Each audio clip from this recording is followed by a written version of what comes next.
Alright. Let's do a couple quick things. Let's maybe orient our light a little bit here. Let us light a ritual incense here. Situate ourselves here.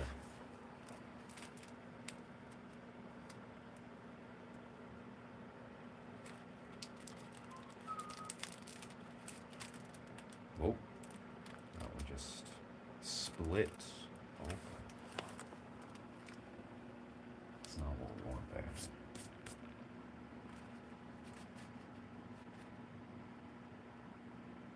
Magic.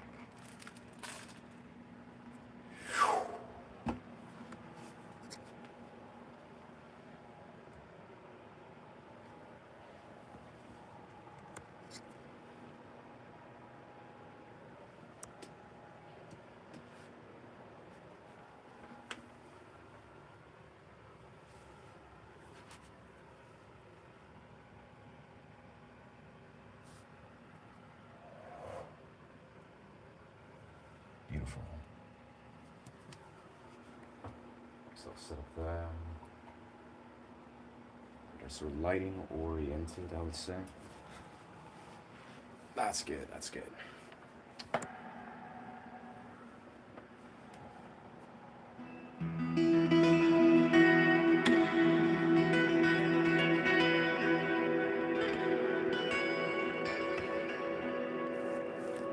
Very nice, very nice. As we have our secondary POV camera. This is the camera I was talking about yesterday. Moving forward, what we're going to do is we're going to capture everything on our little POV camera. Really orient it towards our busking setup. So we'll have this beautiful horizontal lens footage of everything we capture, which will look very nice and crisp. There we go, it's placed beautifully.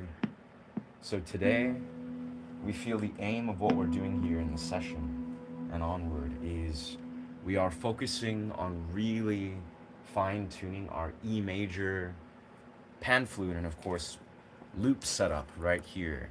This is our entire sort of busking setup here. We have it all in front of us. We kind of flip the camera for a second. Got beautiful black star. Got our loop pedal here. We got some cacao naturally. And the idea is we are leaning into using these loops because this is the thing I noticed. Typically I like to, this lighting feels a little bit unnatural. I'll make it more, yeah, whatever. The idea is what we're trying to do is we're trying to, instead of, often we like to be in either F sharp or G sharp or B, we're just going to really focus E major and allow this to use loops to then lean into our pan flute notes in E major, like this.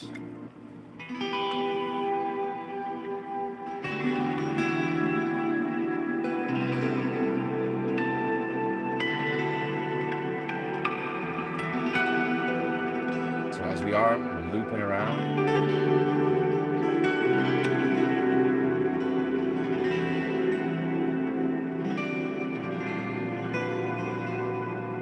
we do a little key shift at the end.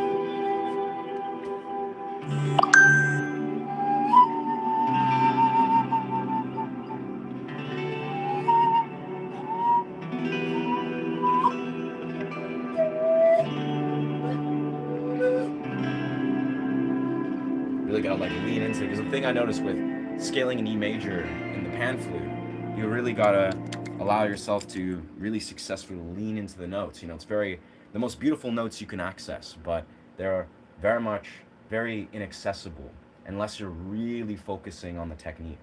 And often I kind of just lean out of that. I'm like, all right, let's just do G major, let's just do whatever. But E major in A sharp minor is one of the most beautiful keys in the pan flute. So just all the major or the minor keys. So it's like,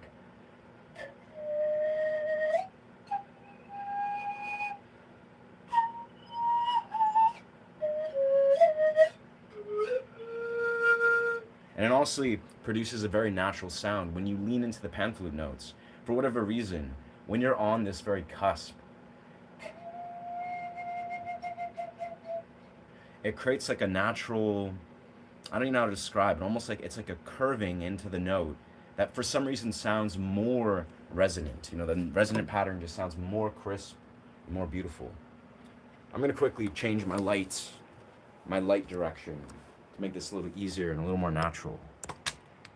1 second here.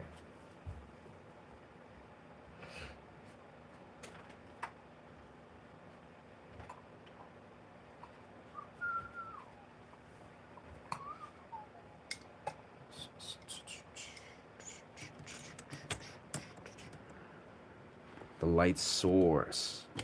That's the word we were searching for. Really makes a difference. Really makes a difference. At least for the viewer.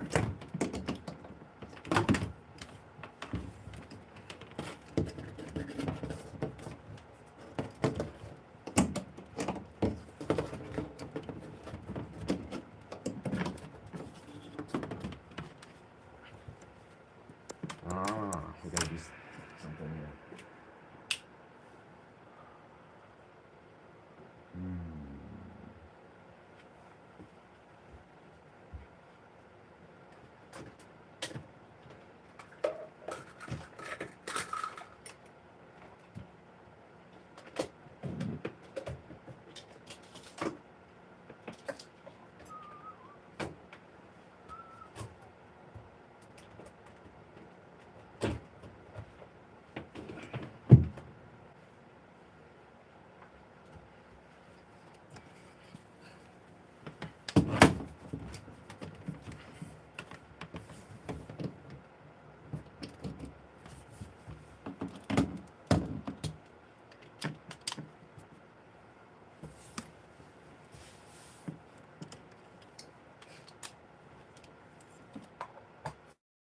Okay, that should be much more natural. Hook up this here. That.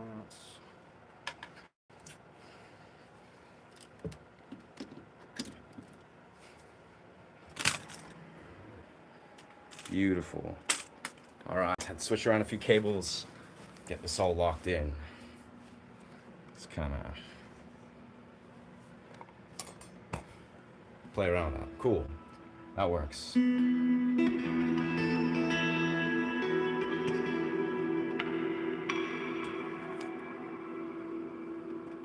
key thing is, yeah, experimenting. Let's see, we got that there. I'm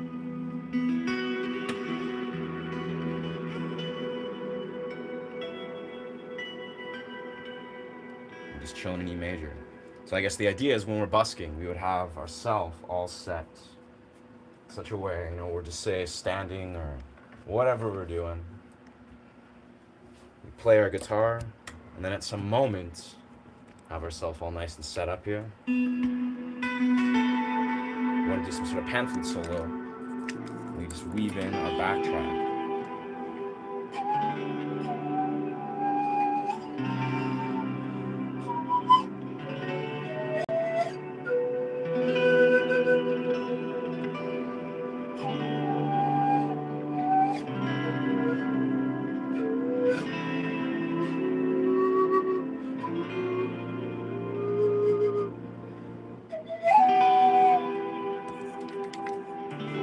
We can then loop in whatever we desire to loop in here.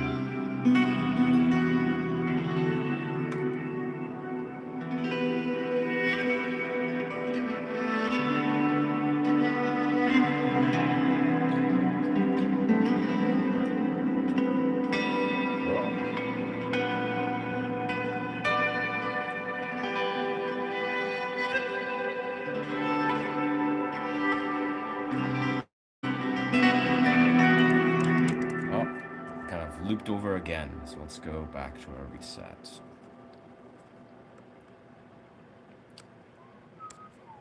Now I find loop pedals, they have definitely strengths and weaknesses. I personally just prefer non-looping, but let's get back to 99. But for this instance, you know, if I'm like, all right, I want to juggle multiple instruments as we do, very helpful to have that so I can be hands-free, of course, and then play the pan flute with the precision that I need when I'm in E major. Yeah. Let's see. How's this? Ooh, I'm gonna make this here, maybe. Yeah, that's natural. I don't know. The lighting always feels unnatural unless we're outside. Hello, how have I been? I've been good. I've been good. I mean, honestly, life's been pretty crazy, but I found myself going on a very powerful mushroom journey yesterday, or 2 days ago, actually. Not yesterday. And yeah, got my hands on some changa, which you guys may or may not be familiar. I talk about it a lot, I hype up it a lot, but changa is a plant form of DMT, very rare, very difficult to find. Found some, haven't used it lately, but I've been extremely excited to, reorient myself with changa and of course just do these beautiful mushrooms that I got the other day. So I'm pretty hyped on that. But overall, I'm just trying to train a lot. I'm fortunately not injured anymore at all.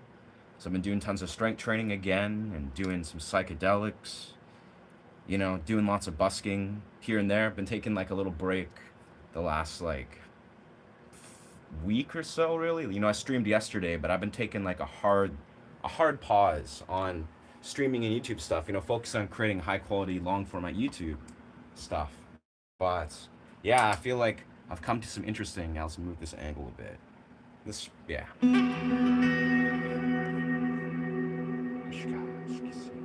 Yeah.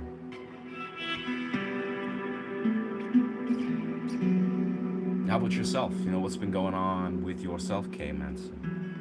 Hope life's been fruitful and chill. Is music better with some magical mystical mushrooms? Hi, is music better? I mean, yes, but also when you're on mushrooms, you're you're operating on a different part of your brain where you don't necessarily want to just sit around and listen to music.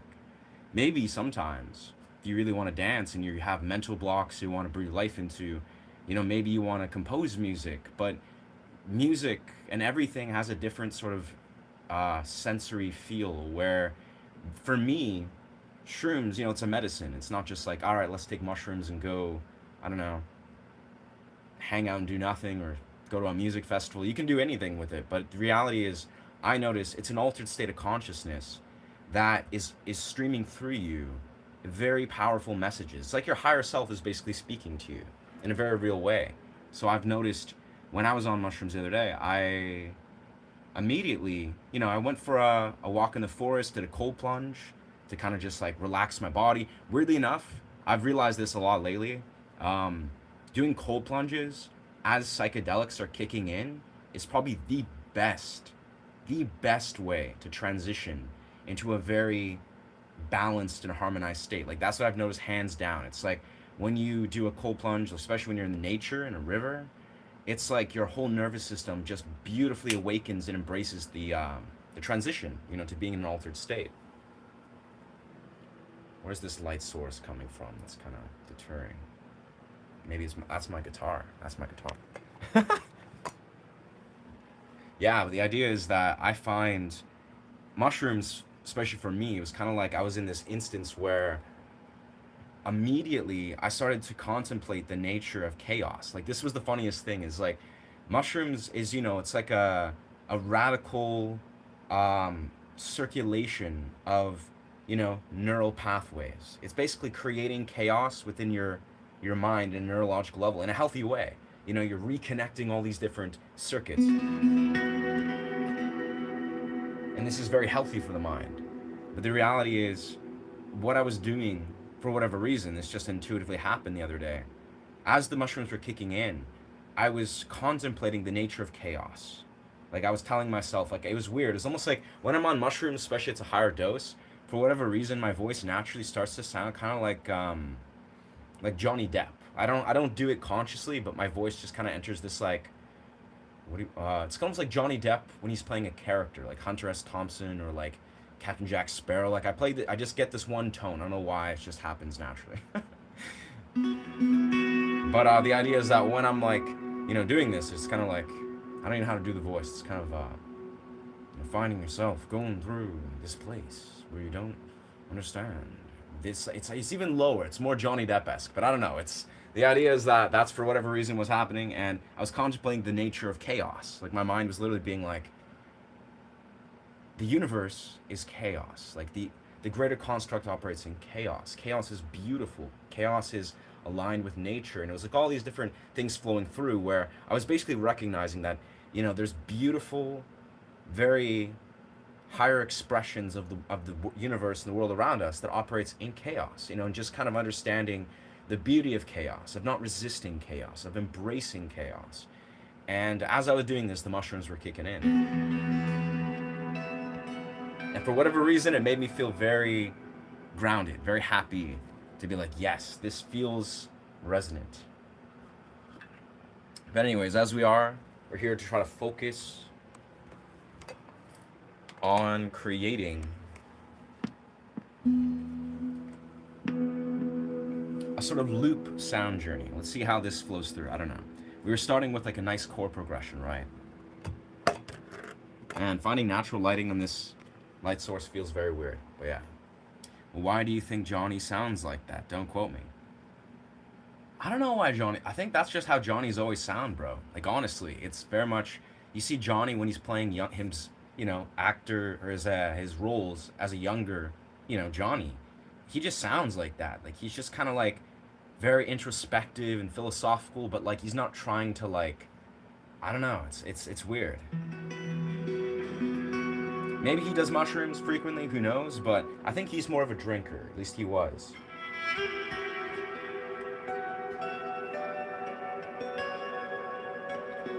I'm sure he does mushrooms, but it's a mystery why I personally find myself do Johnny Depp's voice. I swear, my brain just does this randomly where if I'm in certain like mentalities, like when I'm on LSD, I often speak either sort of almost like a mixture of Heath Ledger and Jared Leto. Like strangely enough, it's like I get this like strange whisper where it's like when I'm on LSD, it's like it's kind of like speaking in such a way. Wow, I don't understand. It's like very gentle. I can't even fake it. I can't even emulate it. It just happens. But if I'm on LSD, I have a certain accent that comes out. When I'm on shrooms, a certain accent comes out. But only when I'm on higher doses. Like it's very much like I don't try to do it. It's just my brain goes in this like philosophical. It's either like a Zen philosophical or I don't know. Whatever happens, I don't know.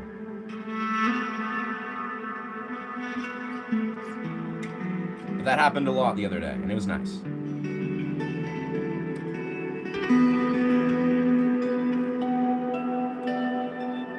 Anyways, let us focus here.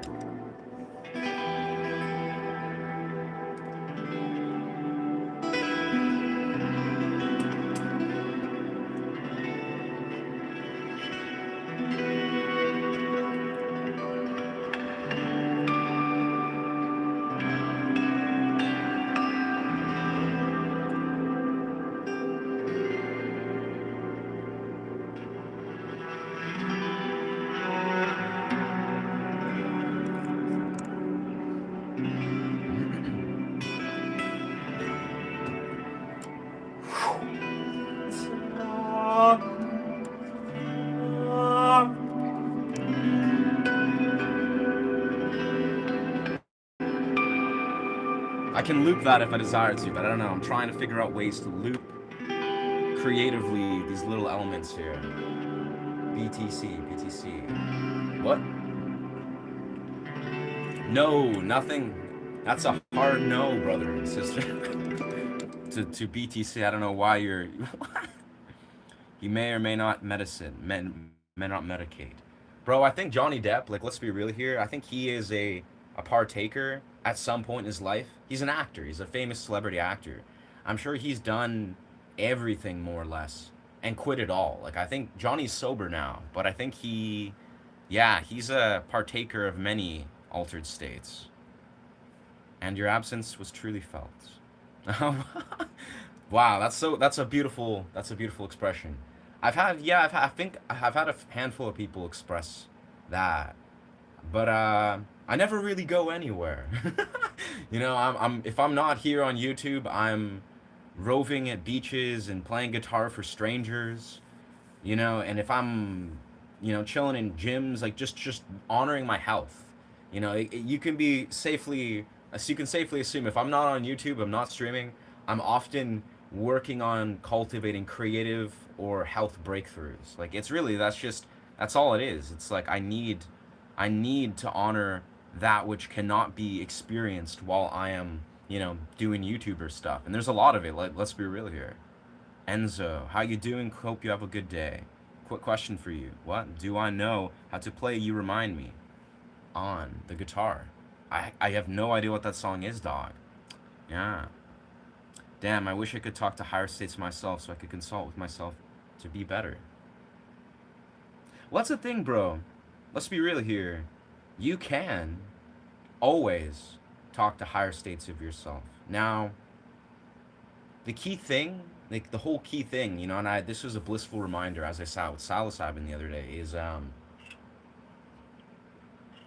you have to understand how and why the lower expressions of self or the lower vibrational expressions of yourself, maybe the patterns or the programs that are operating out of fear or dense emotions that are blocked.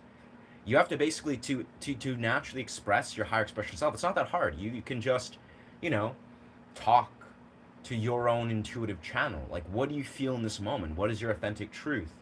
And let it flow through. Maybe it's you want to dance. Maybe it's you want to go for a run. Maybe you just want to meditate, probably. But the idea is it's more about trying to acknowledge that there's parts of you that is being compromised, that's being fragmented, that is being diluted, maybe distorted, programmed, manipulated, all those things probably. There is. That's the thing, is that's the part of we live in a society that doesn't necessarily often promote operating of our highest self. And just acknowledging that alone and being like, okay, that's valid, that's okay. It's all right. We're all human beings. We're all gonna, go through shit. But I think it's important to be like, you know what? You can operate into your higher self in a very natural way, and it's easier than you might think.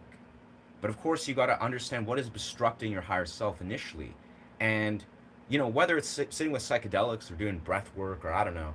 I personally am an advocate of magic mushrooms for many, many, many reasons. You don't necessarily go into a magic mushroom experience being, okay, I'm going to do this, tap in my higher self. It can flow through, but often, let's be real here. If you do mushrooms and you're like, I've never done mushrooms in my life, you're like, let's go with it. Let's go mushrooms. Let's show me some truth. Often cases, it's going to reveal to you all the obstructions, all the harrowing truths that you've been suppressing, the chaos, the trauma, the turmoil of the world, and you're going to see all that. You're basically going to see all the things that you've genuinely been avoiding, and that's going to not feel fun. It's not like you're just going to sit in a psychedelic experience and then you're going to have this blissful, ecstatic, higher expression yourself, be like, hey, friend, this is the way. I mean, maybe if you're that's what you need or that's where you are embracing, but the reality is a lot of these times psychedelics are more so revealing to you where you're really at and what's really going on beneath the surface. And often, let's be real here, often that's very uncomfortable. But I will say,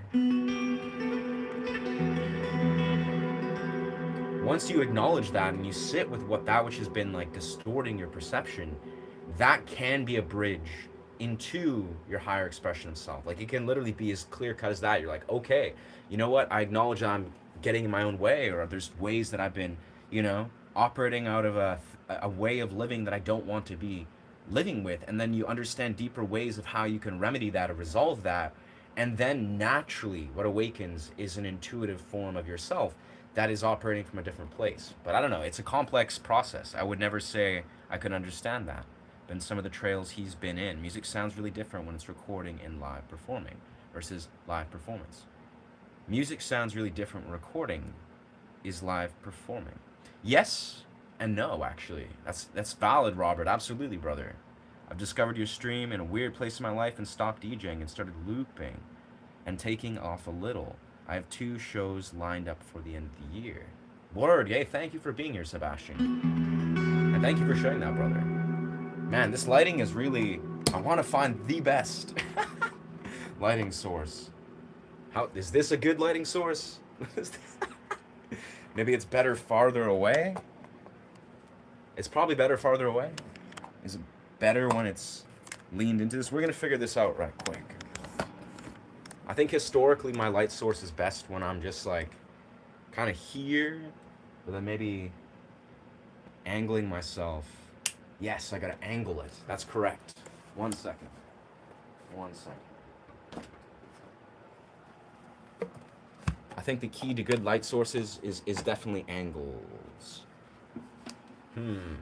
That'll do. That'll do. I like this. Anyways, so the idea is that, yes, sir, what I've noticed that's kind of part of what I've been promoting so heavily is, and finding myself explore. The reality is, you do not necessarily need to compromise your audio quality when you're doing a live performance or busking or playing a park. This is what I've been discovering, and in real time, life changing, brother.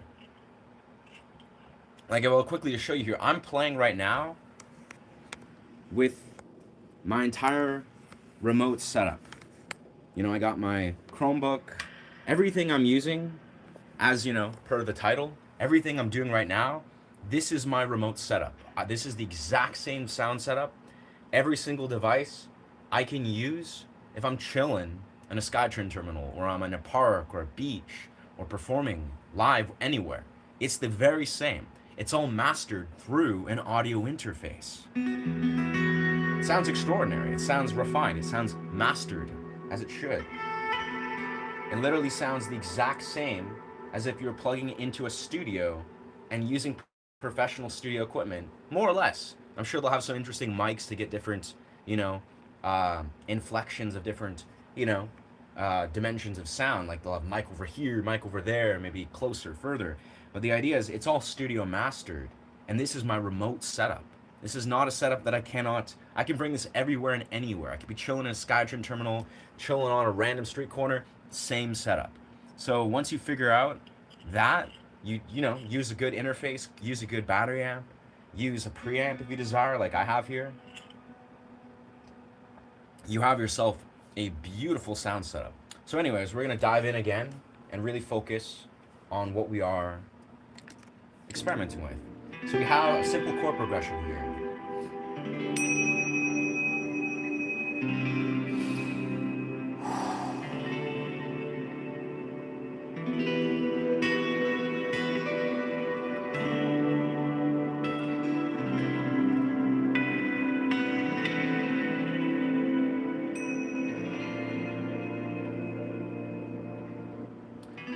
You can even, of course, yeah.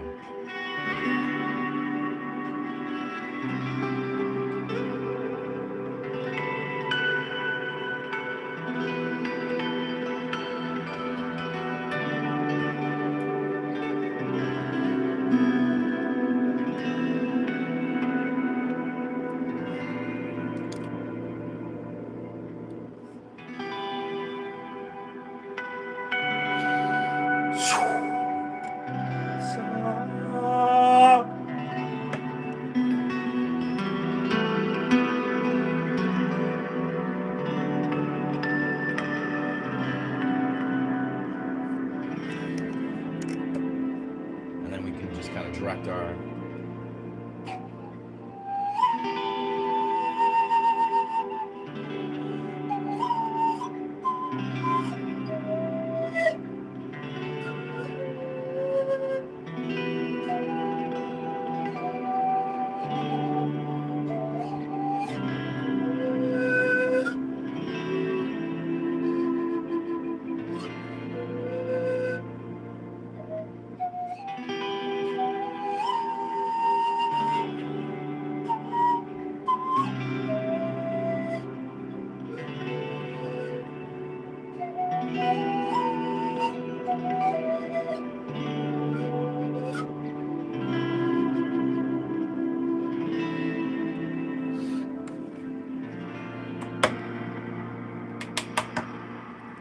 can even do some sort of acoustic percussive piece if we desire.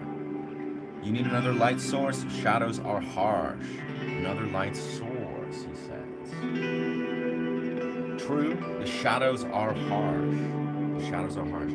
I don't know, bro. This is the only light source I have at this time for this. I mean, this isn't like a professional student. This is just my stream, of course. How could I attain another light source? I mean, I might just have to set myself up, sit up here, do the light source that I have naturally, but yeah. Noted, though. Noted. Honestly, not a clue what your man, Josh Turner. Not familiar with Josh Turner.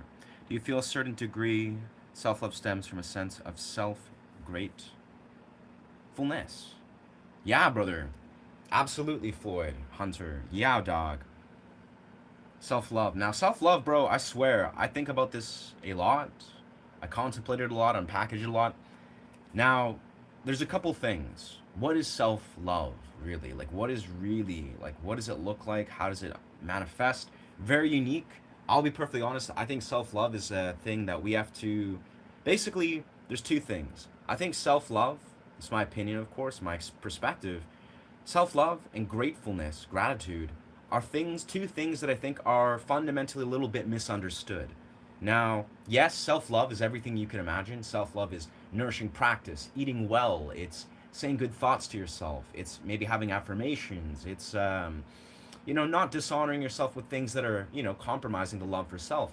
But I think self-love also stems from doing things that you might not identify as self-love. Pushing yourself maybe very intensely out of your comfort zone. Doing things like, say, a cold plunge or physiologically challenging things that are honoring your nervous system. Um, Growing and expanding your beliefs and your models philosophically of like things that are really important to you. Maybe sitting with profound amounts of discomfort. Those are also self-love. Self-love isn't about just like, I love myself and I know I do and let it be so, and you just repeat it, or you honor that in repetition. I think self-love is more so how you show up in the times where you might not feel worthy of love, right? And that can often appear very differently from what people might identify as self-love. And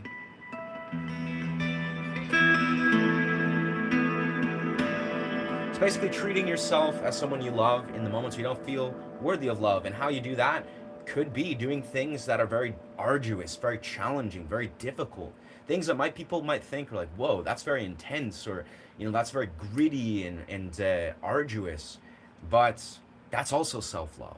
Doing things that are honoring your body and pushing yourself and pushing your limits and living your highest reality. That's self-love, I would say. And gratitude and gratefulness. I mean, yeah, that's a little bit self-explanatory, but also I think gratitude's not a thing that you just say, do, or think you can emulate. Like, you don't just be like, all right, my life's kind of fucked up, but I am grateful. I mean, you can. That can work, and that will work.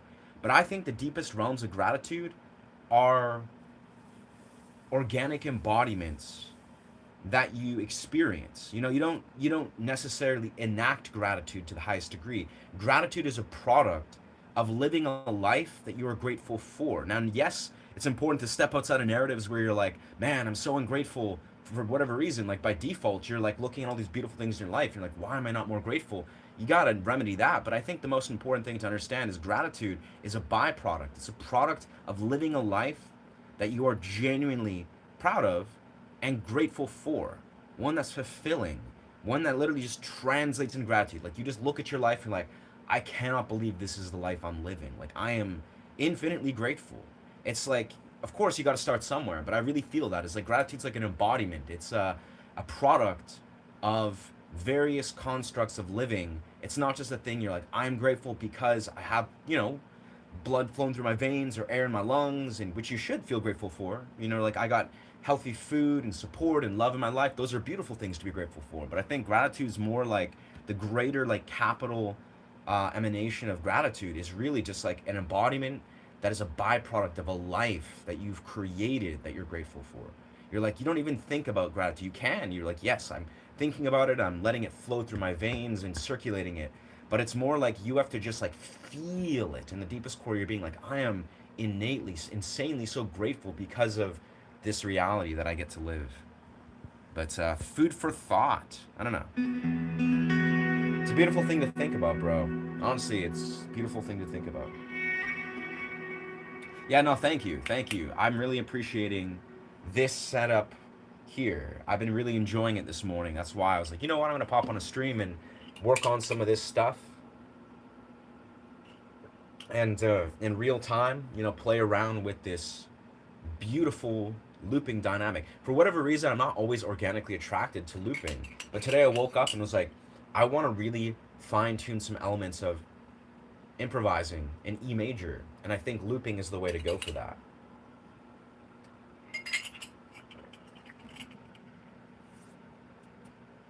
Anyways, here we are. Do you have any music you made? Make any? Yeah, lots of my music's on my YouTube channel, long format YouTube. Yeah. Music that I've been making recently, unreleased, intense as fuck. I've been making a lot of vocal pieces, stuff that's like Queens of Stone Age / Strokes / 30 Seconds to Mars, with like little elements of like Panic in the Disco when they were in their prime. That's kind of the vocal kind of styles and music I've been making. It's really well curated, but that's kind of what I've been focusing lately, like the last like 3-4 days.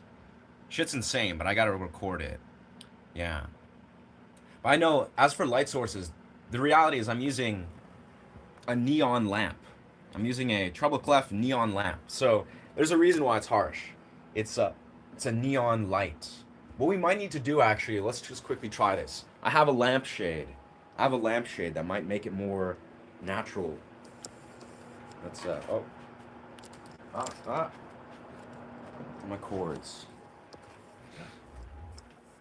Let's see if this makes it a little more natural for everybody and myself. Oh, fuck. Oh, okay. Yeah, it's just falling over.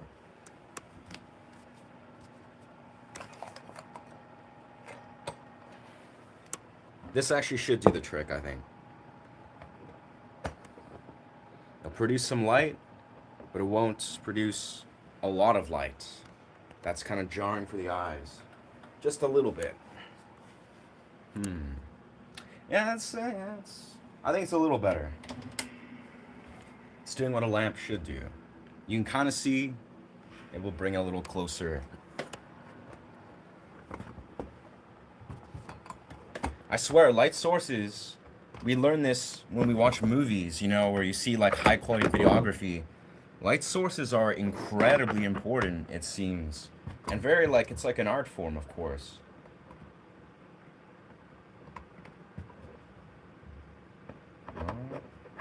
Damn, this is I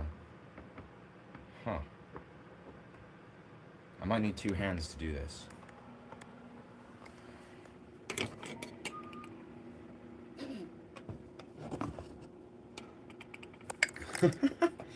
All right. We're just like balancing a lampshade on a light that doesn't really have much. Doesn't have much stability.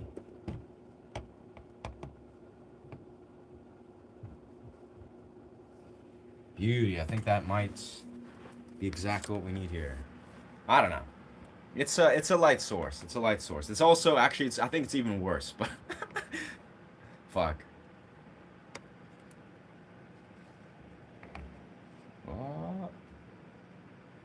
I don't know. This'll do. Oh, now it just fell over. Wow.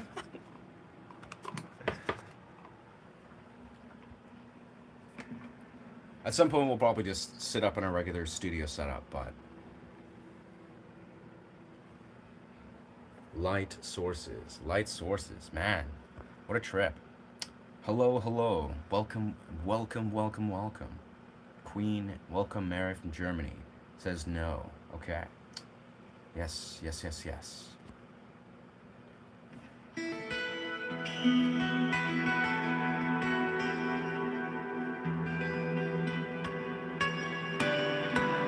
let us transfix our focus onto what we were trying to do here.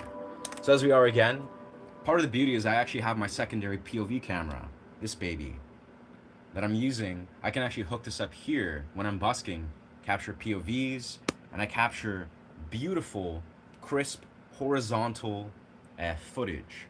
So I can record and release all this as long format YouTube content That's high quality. So I'm excited to implement that. You know, often when I create these long format videos or a live stream, I have to do vertical footage.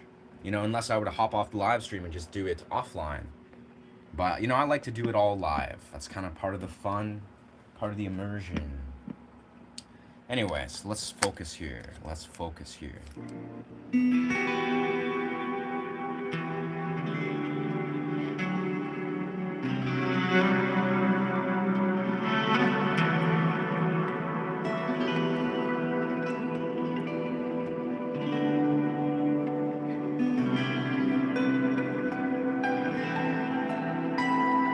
I think we're a little bit out of tune now. So, oh yeah.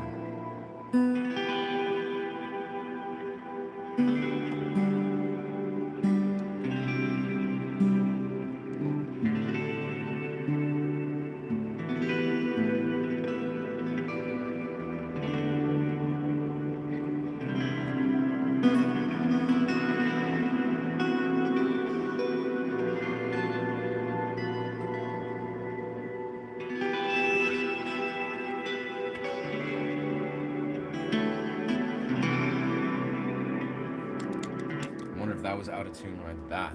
Yeah. Play an old Strat Fender. Very nice. Let's try doing a secondary loop or a different loop here. A new loop.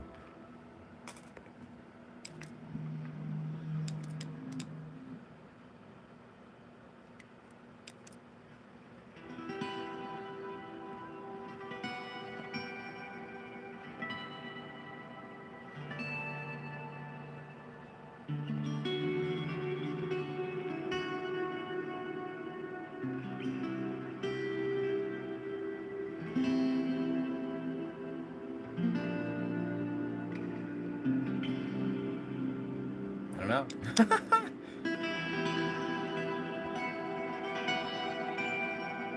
It's just pure chords, I would say.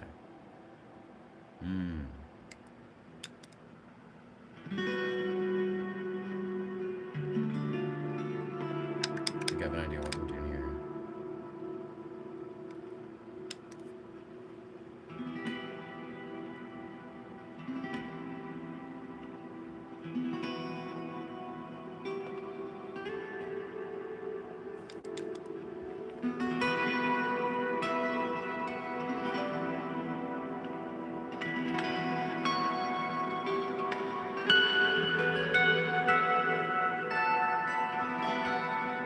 Sure, whatever, that'll do.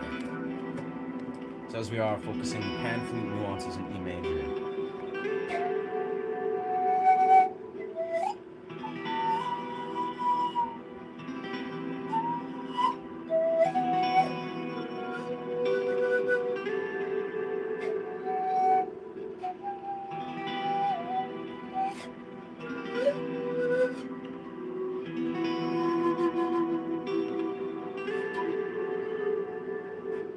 I gotta like lean into those babies very gently.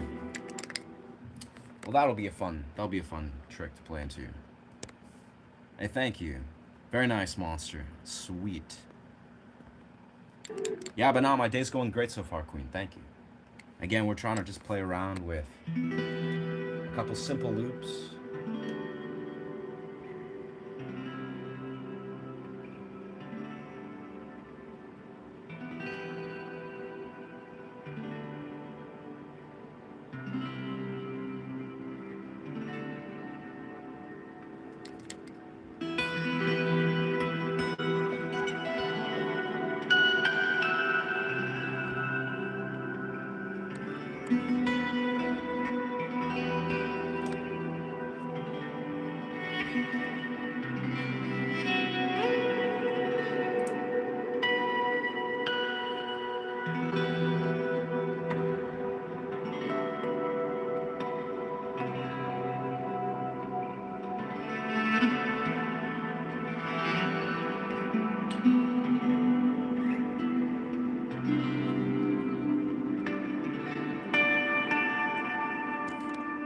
Really trying to emphasize and keeping things very clean and very pristine in the loop process, right?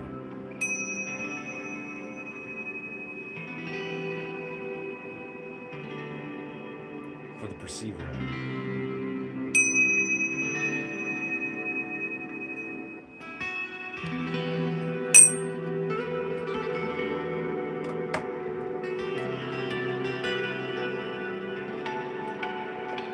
And even do something like this. We'll kind of save that quickly. What I was doing a lot lately is I'll do loops with the pan flute. And this is what I want to experiment with doing live is, just like, got a loop, right? We can basically, somehow, okay, we kind of,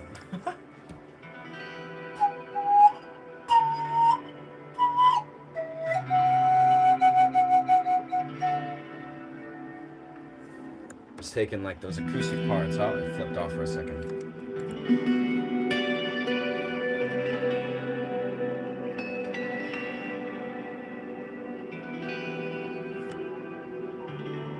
Oh, it's very quiet. It's very quiet, these loops. Still sounds nice. Adds a little bit of ambiance. You can even just like...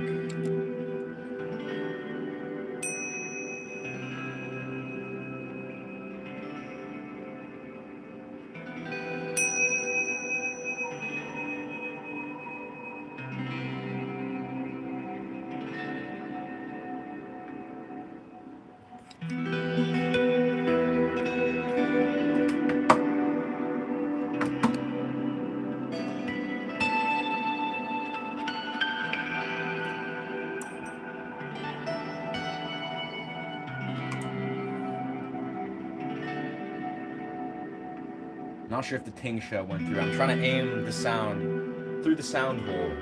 That's kind of the natural direction it will go for looping this.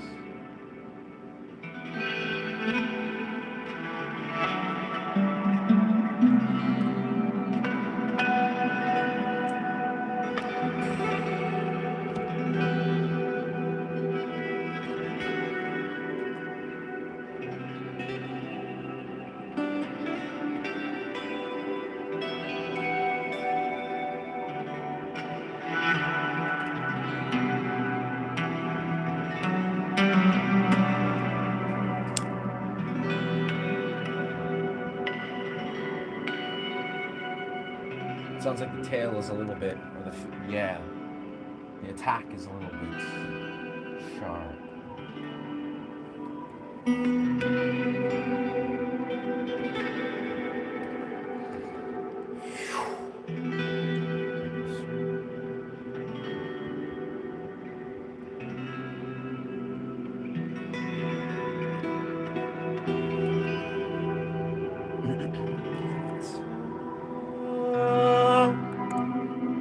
Yeah, it's got a nice tail on the echo.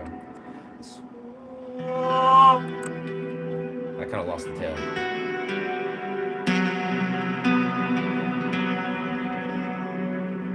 can move that in there.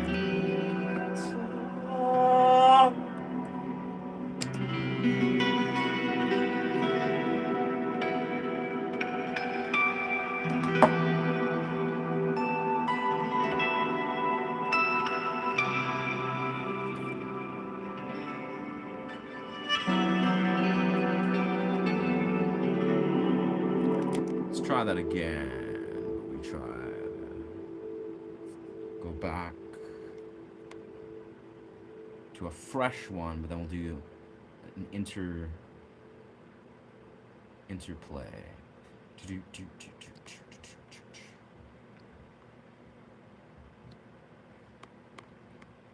Scroll back to a fresh loop. Oh. Oh.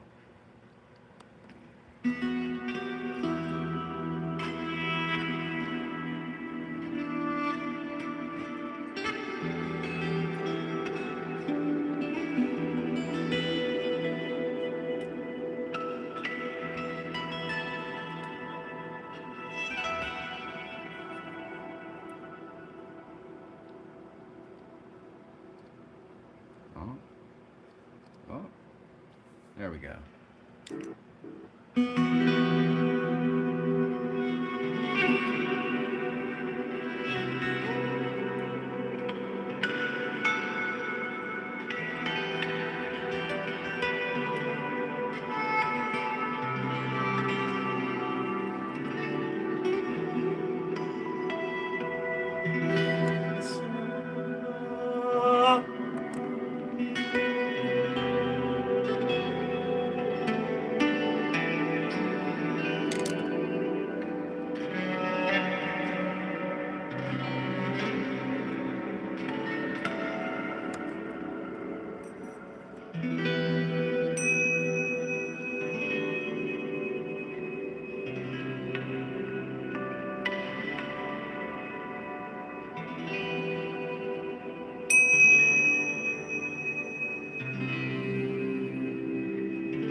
Nice.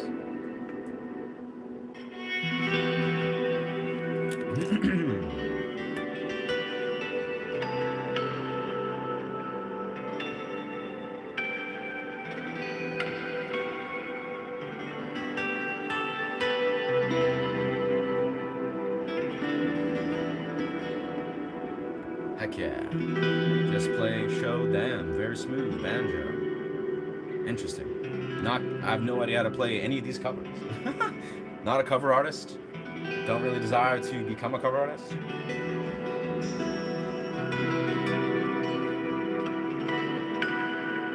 Just not in my list of priorities.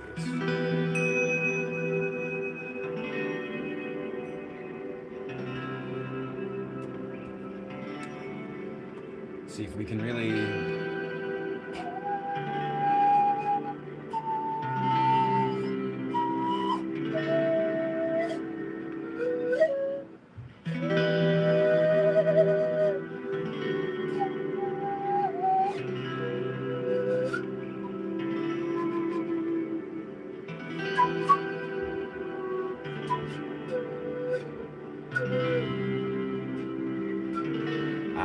that's the one note I gotta lean into very much. I think we got enough secondary camera footage to test with that. This thing's dope though. Very simple, but very chill. Oasis, don't go away. Request Oasis. Not idea. No, not a clue how to play that, dog. And still not a cover artist. I love Oasis though. Oasis is dope as fuck.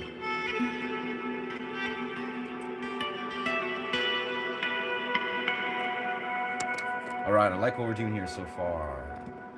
How can we step it up, I would say?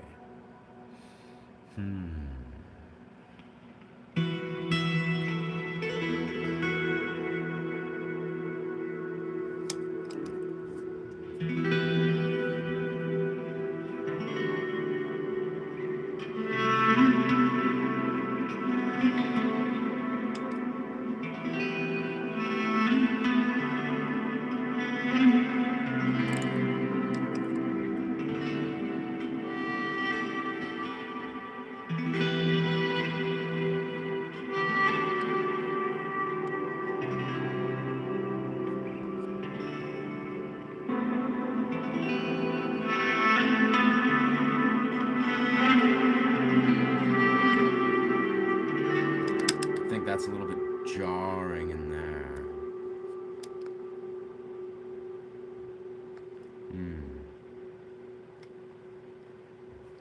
This loop pedal button is stuck, it seems.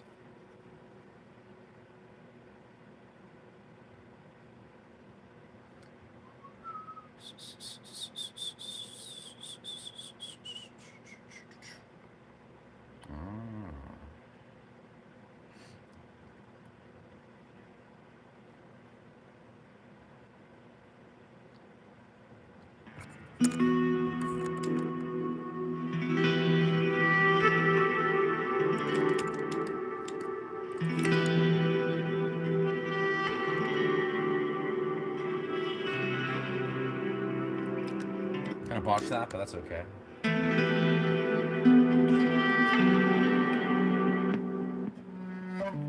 Oh.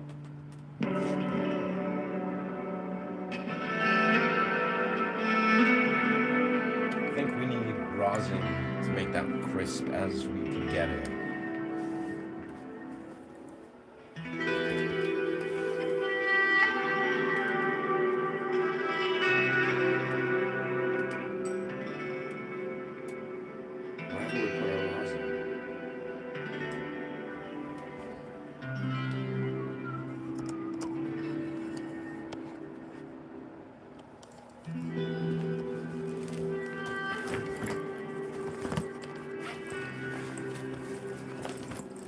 There it is.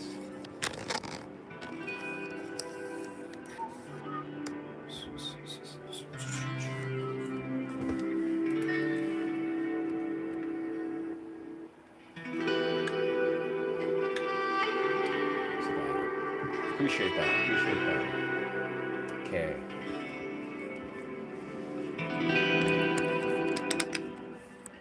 So we can actually just situate ourselves here. Our whole setup is kind of just chilling, as it would.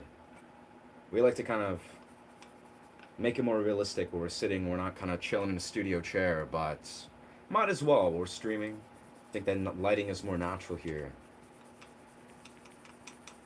But we like to sort of challenge the element of, standing or sitting as we would when we were busking.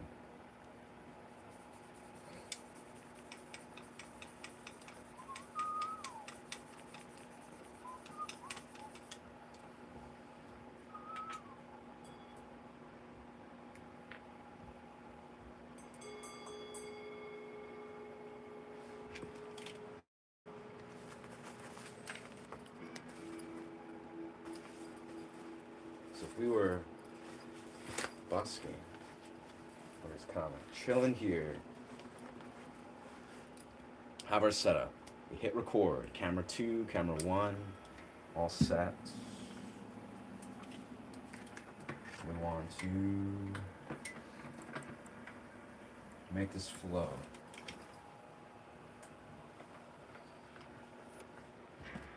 It's funny, I've been watching a lot of my favorite YouTubers that I used to watch a lot. Like, there's some YouTubers that I find, for whatever reason, they're living such, like, bonkers lifestyles. They're doing, like, high quality, high production, crazy YouTube stuff, like Jesse James West and Chris Heria and Daniel Thrasher. Just they're full-on, full-time YouTubers. And I watch them, and I feel like I was watching them much yesterday. I was kind of just, like, chilling, after a gym session. I'm, like, sitting there thinking, I'm like, huh. Not only these guys, they go so all out for their camera angles. Like the videography is, it's crisp, it's direct. They're taking angles of everything. They're making it all, very visually pleasing for everybody, of course. But of course, the secondary element is they just, they have so much, like, I guess, confidence and just no fucks given. Where, if they're trying to do things, interacting with people, this and that, like, they're really just going all out to make it entertaining and make the content, engaging. And it kind of just makes me think a lot, where, like, for one, I want to just, like, makes me inspired to be like, word, if I can, like, integrate these secondary camera angles beautifully, make it really crisp, very visually pleasing experience, that would be a giant W. But of course, alongside that, it just makes me want to be more bold and, really just lean into doing, like, full-time YouTuber stuff. I don't know, it's weird, it's hard to explain. Like, for me, a lot of the time, sometimes it can be, like, kind of, like, weird to watch a lot of these, like, full-time YouTubers because they're living in, like, a different planet, right? Everything's all high production quality value and everything's just kind of, like, outlandish. But for me, sometimes a lot of it, it's like the little things you notice these YouTubers are doing that I personally find myself take away. It's like the little things that translate very well. Whether it's just their raw confidence, where they're just like, they're so committed to the experience of being a YouTuber that they're just full in. Like, it's like they're really, like, having fun in a sense, but they're also making it, like, top tier entertainment. Not to say that's what I'm going to do per se, but it just makes me want to be like, you know what? I got no excuses. Like, part of what I was thinking, the other day was like, let's just keep this natural lighting for now. I feel like what I realized is I was like, you know what? What is really stopping me from just, like, grinding the busking YouTube experience? Like, it's almost like there's a distinct mental block I think I sit with.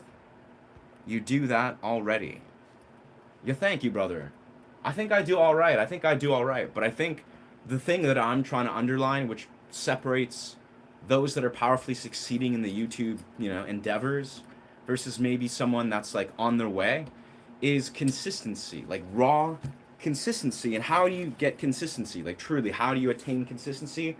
From experience and exposure to what the fruits of your labors are. I'm going to just flip on my light right quick.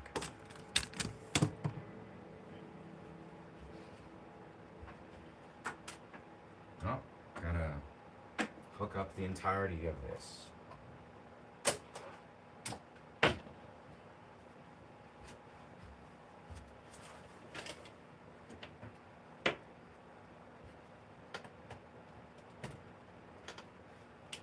There we go. Yeah, but no, like I think what I'm expressing is, it's kind of made me realize, this lighting's still a little bit jarring. Yeah. Oh well. But the idea is that, I feel what is truly stopping me from, say, being like, all right, I'm taking my camera setup, taking my gear as I do and as I have been, and just plunging in to, say, like a 2-3 hour busking session, recording everything, like genuinely, like consistently putting in hours out of no reason other than just what would happen. Like, what is stopping me from just like putting myself in that experience and experiencing it, like for no reason. It's like I don't need to make X amount of money. I'm not looking to make content or not. I'm not trying to play the best performance in the world. But it's like, what would happen if I just say did like a 3 hour busking session, at some particular point? It's just like, all right, I'm gonna commit myself to this location or these locations and just rock out for 2-3 hours. Like, what would happen? It's like, what exactly, where would I hit a point where I'm like, I'm kind of feeling a bit stagnant, or I'm like, oh, I want to move to here, or would I find a flow, or would I get discouraged? Like, who knows? But the idea is like, I'm just kind of thinking like, some of these YouTubers, they're grinding. Like, they're grinding. Of course, it's their full-time livelihood. But the idea is like, it kind of, for some reason, when I watch these polished, like, full-time YouTubers doing all this, like, bizarre stuff that's, like, so, over the top, and they're getting millions of views and whatever, it makes me think, I'm like, there's not a whole lot stopping me from just doing something that is, just pushing myself a little bit on my comfort zone. Be like, all right, let's just commit ourselves to an allotment of time, a window, and be like, and just do whatever I want, I'm doing, like the YouTube / busking / whatever. Because, yeah, I agree in some regards. Like, if I'm being super honest with myself, I think that, what I'm doing, the dynamics, whatever, the music or whatever, it all does, I would be very proud as it is to deliver it to a large audience. Like, I think it's doing enough. It's got a lot of beautiful quality. Like, I know for a fact, what I do is it's unique. It's got potential. But I think, there's some elements of just like, what is consistency really? Like, on the other side of being like, all right, if I had a massive successful channel and I'm just like lit on fire with inspiration, how would that manifest? Where I would be like, yeah, like, let us see how one can, push those thresholds. Like, be like, all right, well, I can commit myself to 2 hours here, 3 hours here, just for the sake of like exploration and, experiencing. It's almost like it's consistent exposure to the art itself, the art of creating content, or the art of busking, or the art of creating music, which is obviously, this is what I do and have been doing with live streaming, composing music. Part of what has given me any success at all, like success in quotations, is literally just being like, yeah, let's just show up. Let's expose ourselves to the YouTube live stream portal, see what happens, and write music and improvise music and practice all these elements and see exactly what occurs. And honestly, it's been the massive lifeblood of what's been flowing through it all. But I think now the next level of that's been, all right, well, I want to do this on my next evolution of what this is, which is basically just capturing, quality footage while I'm busking and performing and going places and just, I don't know, just having fun while doing music, of course. Because part of it is pushing myself out of my comfort zone. I think part of the important element of this YouTuber thing that I want to put on display and show my journey, it's not just like, all right, polished, refined content of like, yeah, it's, celebrating my wins. It's like, I also want to be very transparent with, the challenge, the difficulty of actually doing this, like the difficulty of, I don't know, going and busking and all the different challenges that I've experienced, how I've overcame those, and, maybe difficulties of integrating streams within that, which is not necessarily that difficult in many rights. Yeah.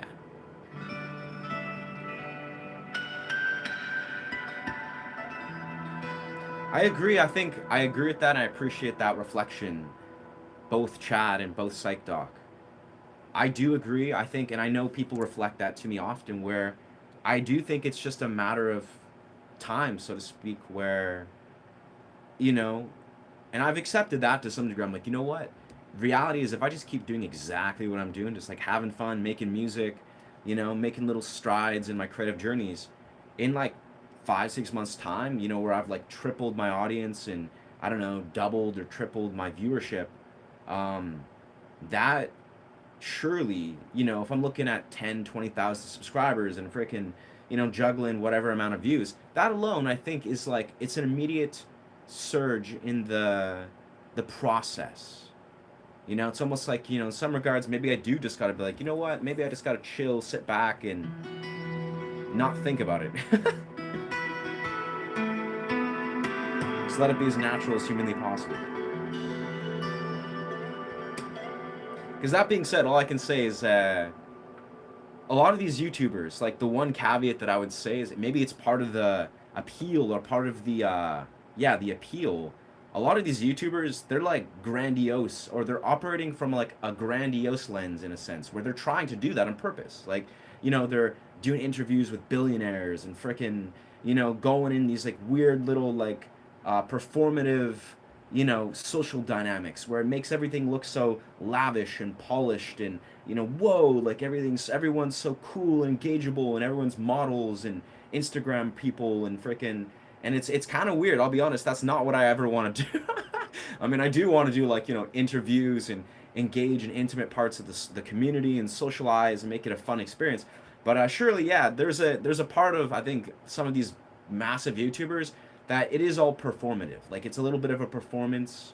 Obviously, they're treating it like it's like a film industry world thing where it's all recorded, it's all scripted, and blah blah blah. It's like materialism romanticized to its highest degree, which is surely not what I'm wanting to do. It's not what I'm wanting to take away and be like, let's go, let's sell out and script everything and be a materialist to the highest degree. But I think there's fun parts of it you can take away, like their personality, the energy of what these people bring as successful YouTubers, like their level of like abundance and their level of like openness and their level of like collaboration and connecting with people. There are healthy elements we can take away that are beautiful, I would say. It's part of what attracts me to YouTube as a whole.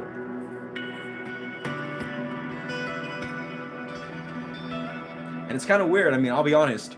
And I think a lot of us in some degree, I'm very attracted to lavish things. Like I love the idea of like, one day being like a millionaire per se, not for the materialistic elements, but being like, you know what? I like to have the idea that if I want to buy a helicopter, freaking wear really nice, really expensive, trippy artistic clothing, it's like the weird sort of byproducts of having materialism that opens opportunities and doors that is like a different dimension. Like that for whatever reason excites me in a way. And I feel like it can become a slippery slope, but there's something about like seeing, even this is the thing that excites me the most, I'll be honest, about like a lavish or higher resource window of life is basically training dimensions. Like this is always it. The one thing that really excites me about having, say, resource, and this is what I'm often attracted to when I watch content, because I watch, a lot of fitness influencers. Basically, all the guys that I just underlined are fitness influencers that have millions of subscribers. I'm very extremely drawn to the lifestyle that one can acquire that honors your health in unique ways that only high resources can do. And what I mean by that is like, say you're like, you know what, I want to go train martial arts at 10 in the morning with some professional mixed martial arts fighters.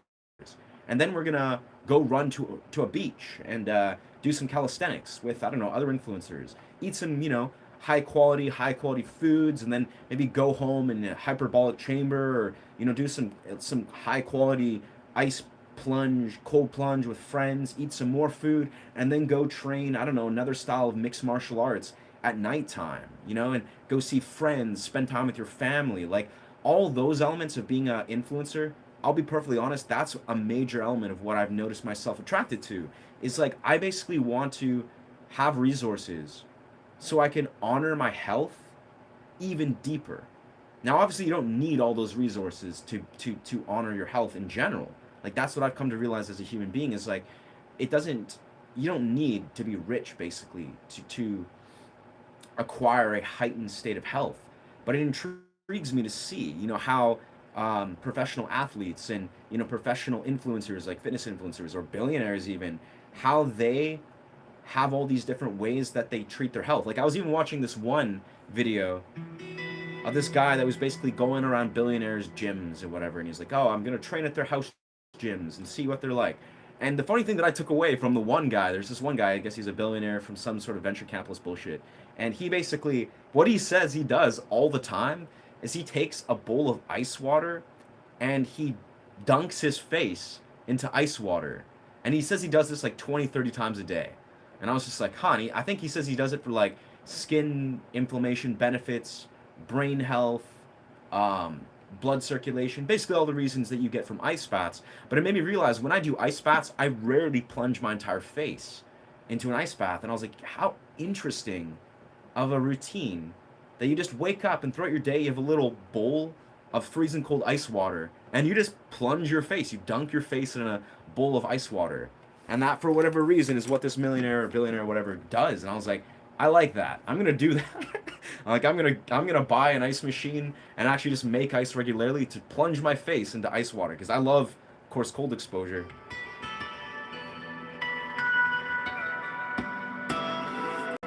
Just weird stuff to think about. That's unorthodox as ever.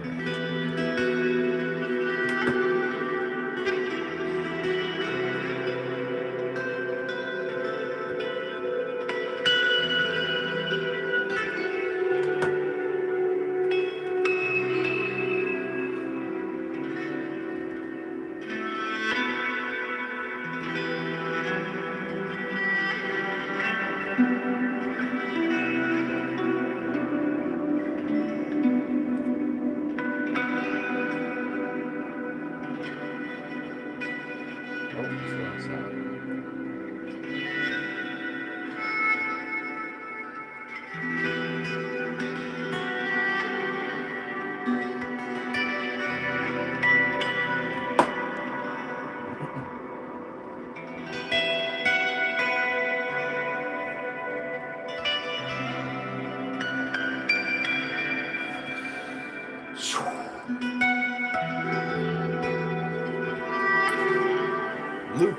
Looping it up, baby.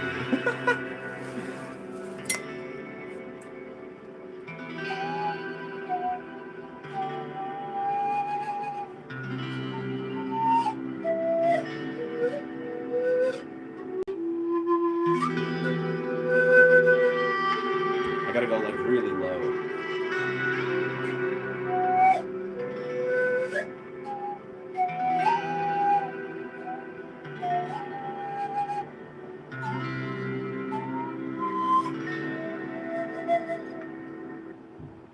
I think what I need to do is I need to calibrate the key I'm in.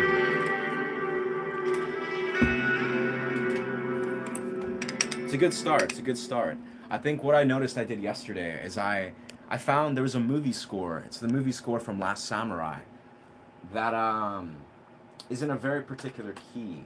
At least this little, let's see, Katsumoto. Katsumoto. There's a very beautiful element of the score. I should probably listen to headphones so I don't get copyrighted at all. The idea is there's a very particular key that the Last Samurai theme is in. I think it's probably A sharp minor, but yeah, I don't know. I assume everything. I assume everything that's good is in A sharp minor, honestly, or just A sharp, I guess, or A minor.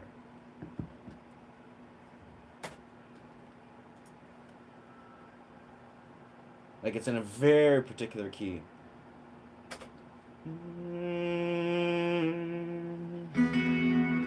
And it complements E major, of course.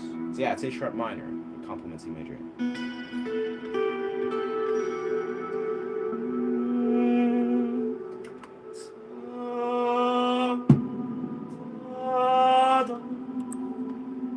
Oh, whoa. Spam. Whoa. And he's gone. Easy as that. Yeah, if it flips, I guess it turns off. Whatever. That's, it is what it is. Big Lunk is either compensating or projecting. I don't know what Skunk said.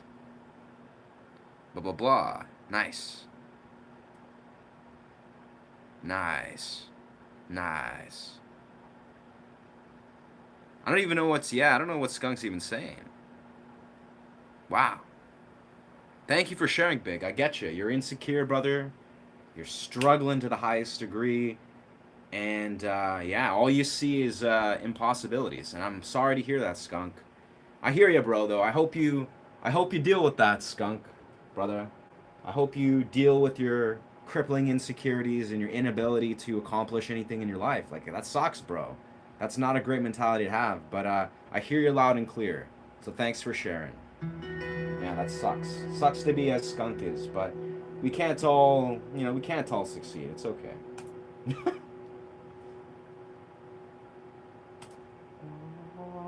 Yeah, it's such a beautiful key. All right, that's the key we want to be in. That's the key we want to be in.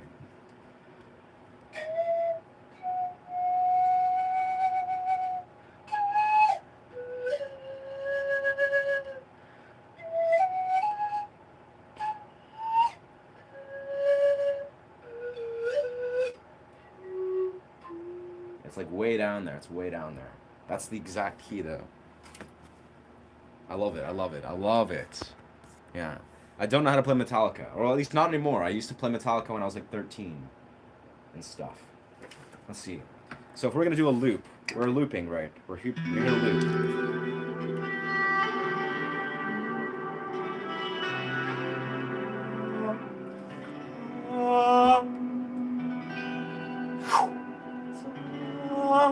Whoa, that was out of key. First one was good. We gotta, I don't know, this is weird ear training stuff. Yeah, that's where we want to be.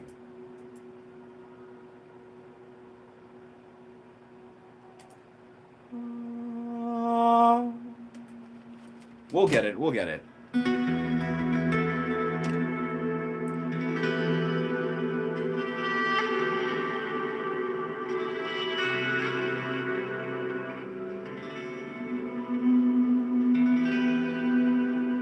Got some, yeah. It's got a nice tail. Yeah.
I like those violin strikes, but I think they're muddying it up a little bit. Let's kind of just reset that.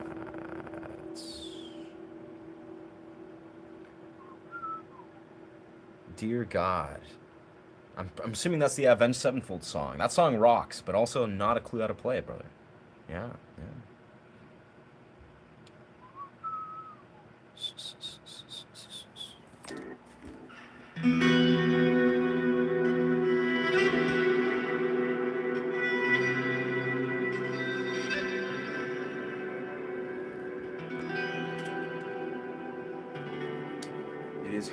Is it hard to learn to play the guitar?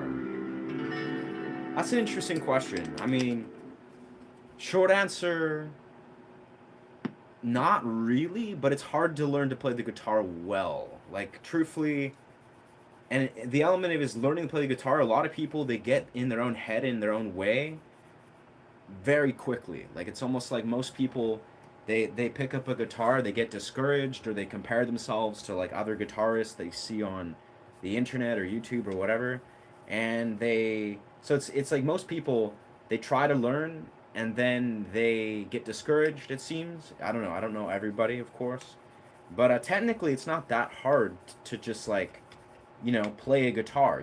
Anyone could just like, be like, oh, like let's play a simple chord, and you've learned to play the guitar. But of course, playing the guitar well, like actually learning to like write your own music and improvise and, I don't know, do various things that most people do want to achieve in guitar, that is not easy. Like that's a thing that has a high learning curve, and it takes discipline. It takes a lot of perseverance and purpose and commitment to be able to just be like, oh, I want to learn to play like high level guitar. But my quick kind of short answer of this is, I think in general, most people should not try to focus on trying to play guitar well. They shouldn't be like, I'm going to be an established or accomplished guitarist or do some crazy feat. You literally should pick up the guitar with no other reason but just joy and passion. You're like, I'm just going to have fun with this as much as humanly possible. Because I'll be honest, as a guitarist for 17 years, right? I myself, only reason I'm anywhere at guitar at all is because for so many years, all I did was seek and find that which elicited joy within the experience of playing guitar. I didn't care about accomplishing anything. I didn't try to be good. I was bad. I started at like 11 years old, or like technically picked up a guitar at 9, got lessons at like 10, 11, 12. But the reality is I was really bad at guitar for like 7, 8 years. Like truthfully, I was just trash. I was objectively didn't know how to play much. I was really critical of myself. I was, you got to be very comfortable with failing over and over and over and over again and sounding like trash for many years. And if you can just find the joy in the process of like certain elements, like, I don't care if I sound good or not. You just play chords and have fun with it as much as humanly possible, then you will succeed. You will succeed. But if you're fixated on trying to be good and you're like, yeah, I got to be like as good as that or this, you're probably going to fail. You're going to creatively burn out. You're going to compare yourself. You're going to create blocks left, right, and center. And then at some point, you're going to fail because, you didn't follow the joy. Like, that's literally it. It's like, this applies to many things in life, but for guitar, I'll be honest, like, the only thing that separates someone that's, like, really good and someone that's quit and never gotten anywhere is one person just had as much fun as humanly possible with it. They followed the joy. Now, that isn't always the process. Sometimes some people, I don't know, had musical backgrounds and learned classical guitar at like 3, 5 years old, like Marcin or some of those virtuoso prodigies. But most people that I even just see that pick up a guitar, they put it down because it's not fun, because they can't find the joy, because they don't make it a fun process. They force the process, and then it becomes a joyless process, and then they quit.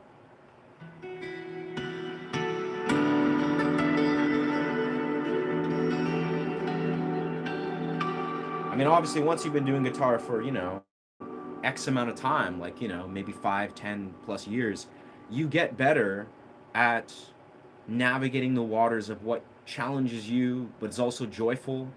And, some days I can do stuff that's quintessentially just pure challenge, pure strife. Like, I push myself intensely and I have fun with it most of the time because I've spent so many years, awakening joy. Hell, it's almost like I could literally spend like hours and hours like pushing myself way out of my comfort zone, like pushing myself, challenging myself, not having a whole lot of fun, but still have fun because I could just like, after I've been doing that for whatever amount of hours, then I could just pick up the guitar and do some stuff that I've been, resume some things that I've already been curating that's awakening so much joy, and just resume that. Like, it's almost like, I think the key to playing guitar in many rights, it's almost like you're supposed to like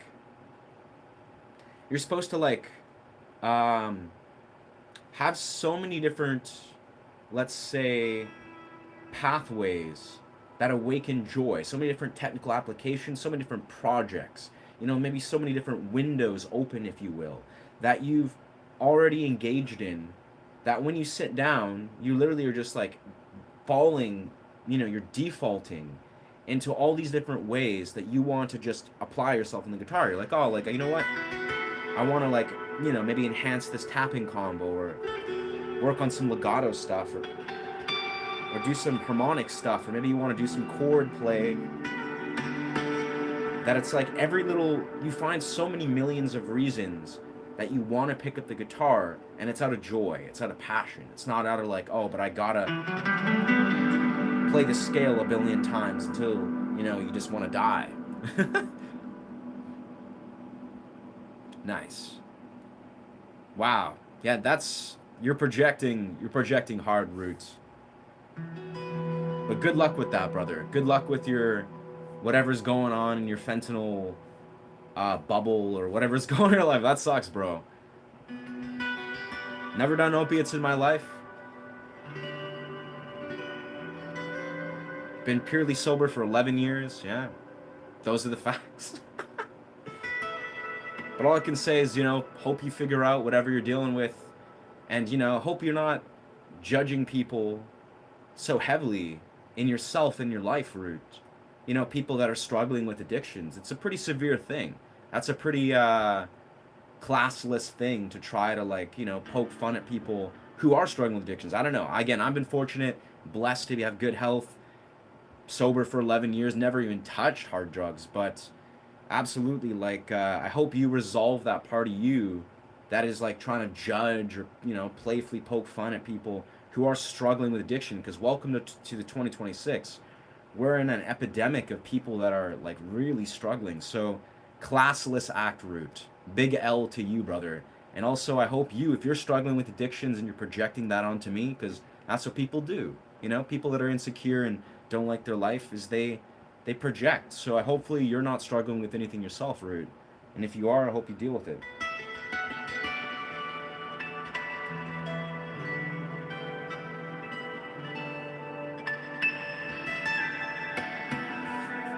Anyways, we're gonna focus back on the music. Yeah. Yeah.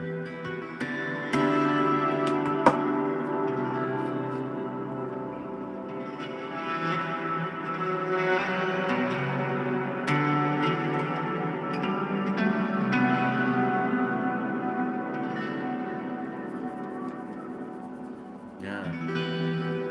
Recovering fence addict, and I got almost 3 years now. That's magic, bro.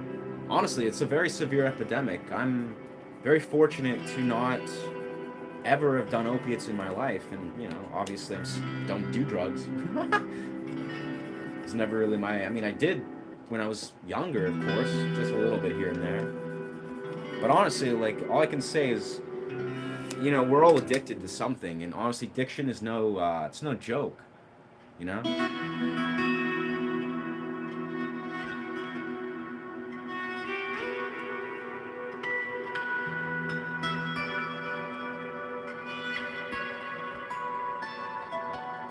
You know, I just watched lots of interviews randomly on YouTube that, you know, people are talking about, like, the epidemics of, you know, certain parts of the world and substance this and that. And yeah, it seems like, again, I have no direct experience, fortunately. You know, I've lost maybe a couple friends that are in like dance scenes that have probably, you know, it's not really been disclosed, but a handful of friends definitely have passed away due to being laced with something, but you know, of the opiate variety. But all I can say is, yeah, it's not a laughing matter. It sucks. And addiction as a whole, I hope, you know, if you struggle, that you get help. I hope you figure out how strong you are. I live in, of course, I live in Coquitlam, but I go to Vancouver all the time, and I see addicts all the time, man.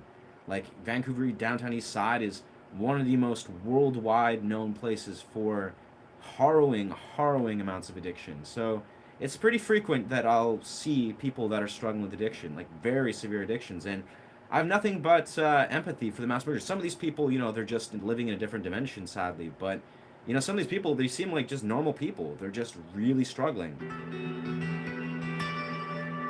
You know, and I just, they deserve to figure themselves out too, dog.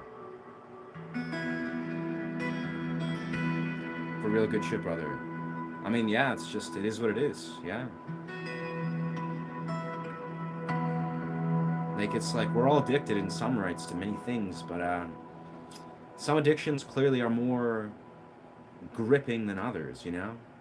And it's like Gabor Mate. He's a famous psychologist originating from Vancouver who spent a lot of time in Vancouver, downtown east side. And, he speaks so much about addictions, the root of addictions, how we can resolve and understand and empathize, what people need that are addicts. And a lot of it comes down to human connection, the level of like validating them as humans and honoring, the fact that they're just human beings that had their needs dishonored and desecrated maybe at some points of their life. Like they're just human beings that have very harrowing um, struggles that they're trying to deal with. And it's not mutually exclusive to people using compounds, right?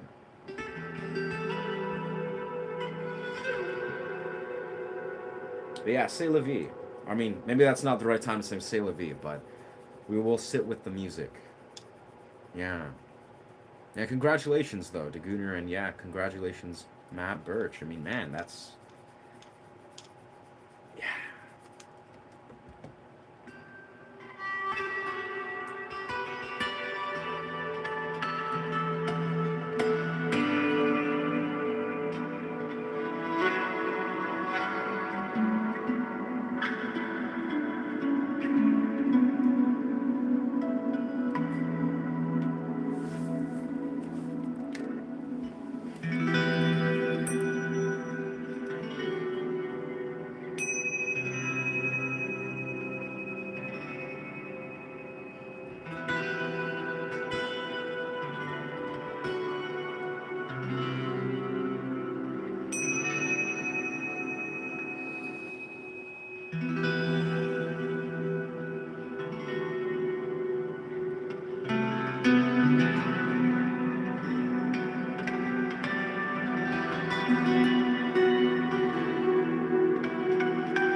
So we pop on our computer and see how the sound quality is from your guys' end.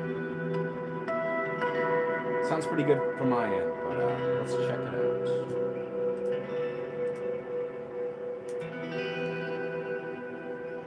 Getting pretty close to 2,500 subscribers. I've kind of stopped keeping track of subscribers, but it's pretty good. Like in the number count.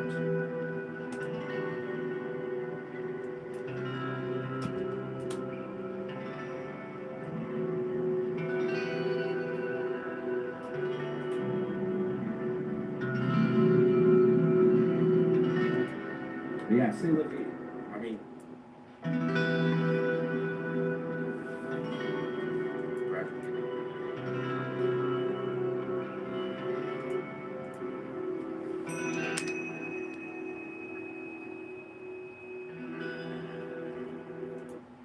it's not bad. Maybe we could direct it a little closer to our. Yeah, let's do a little bit of redirection. Yeah, Rod getting 27. Thank you. Bless. Appreciate you, Gunnar. It's not fair that you're handsome and able to play the guitar, leave someone for the rest of us other guys. I mean, I don't know what to tell you, bro.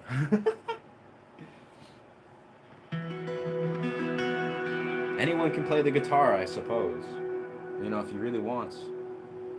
I think just be good at something. Just do something, and apply yourself. Then I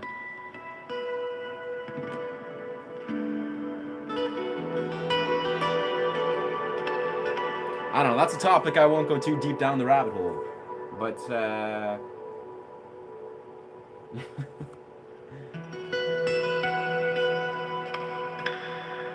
there are fewer people in fewer relationships now more than ever.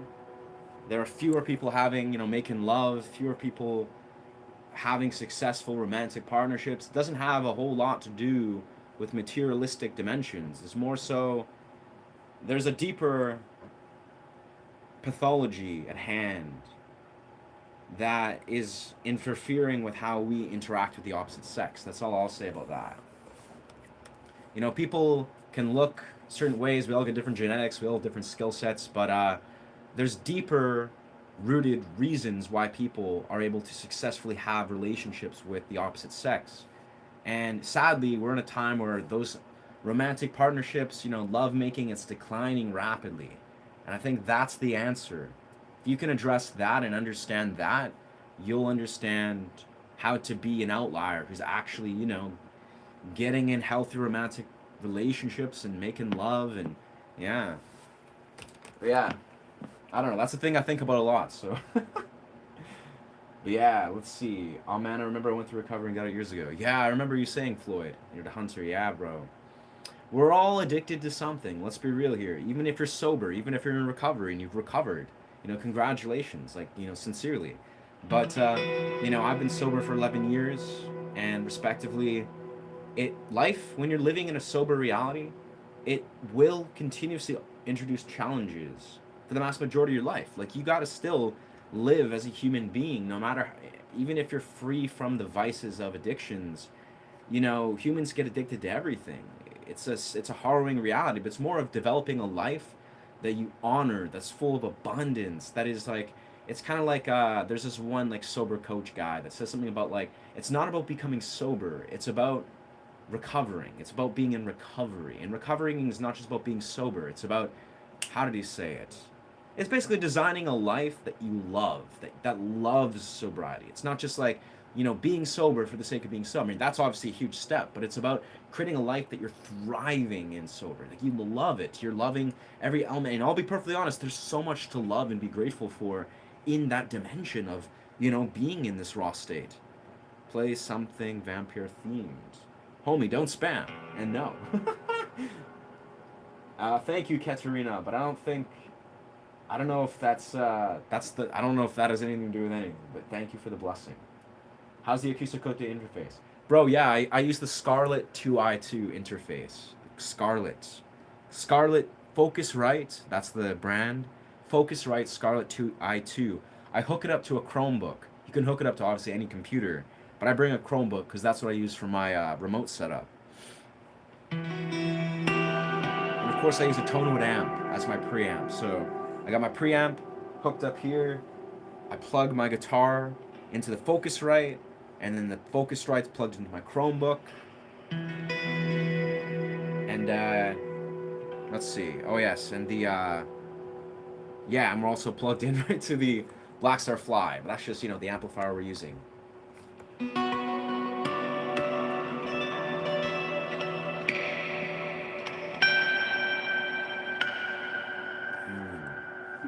Definitely, we'll probably have to hook up our thumbnail pick at some point.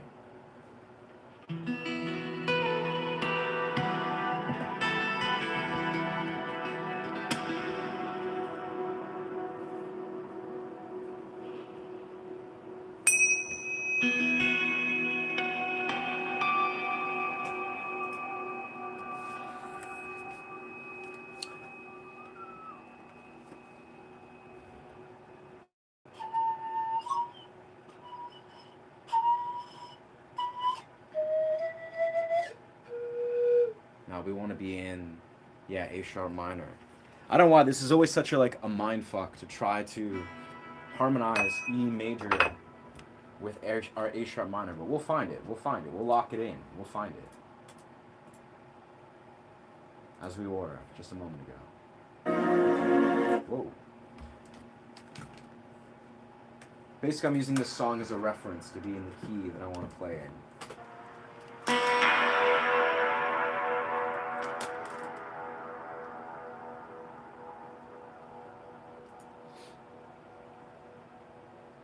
Such a beautiful score. Hans Zimmerman is just a genius.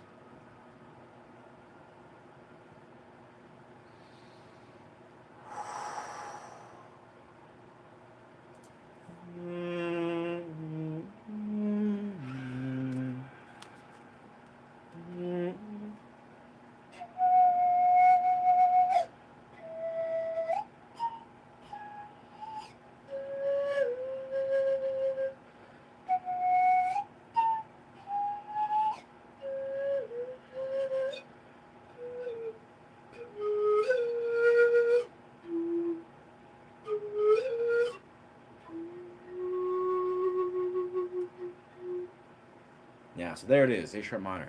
We keep trying to want to go to E major, but it's also naturally in a different key. Now, dog, don't spam the chat, or I'm gonna have to remove your chat rights. Just don't do that.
Simple progression.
Lost the key bit.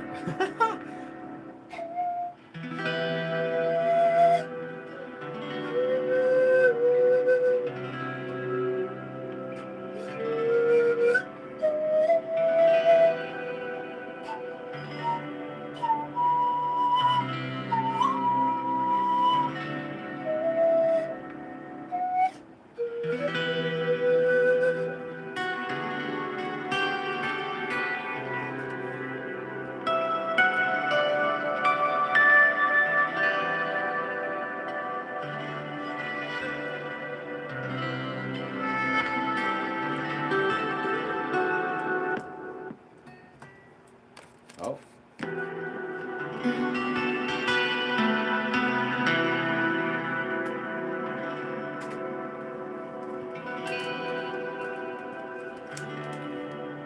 Hey, welcome. Word, I have a Scarlet Solo. Interesting. What? Interesting. Vocals hit that time. Any suggestions on a good preamp? Nice. That is one of the beautiful playing styles I've ever seen. Interesting. Thank you, Vicky. Thank you. It's all just, I'm just playing it on the fly. Raw improv, yes. Yes. Where do I have a Scarlet Solo? But any suggestions on a good preamp? On a good first preamp? I mean, the only preamp that I know of, honestly, that I would ever recommend, that I even know of, is the Tonewood amp. Yeah, Tonewood amp. Really dope. Whoa. Yeah, I'm glad to know the vocals hit. I mean, I know the vocal part. I'm trying to do the same key as the same key I'm trying to hit on the pan flute. Because we're in E major here, we're looping E major, but we're trying to be in A sharp minor here to complement it, which is not natural in the pan flute.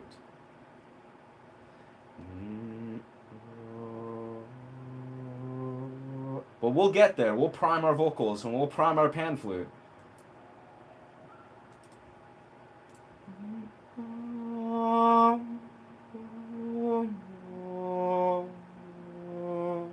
That's the key.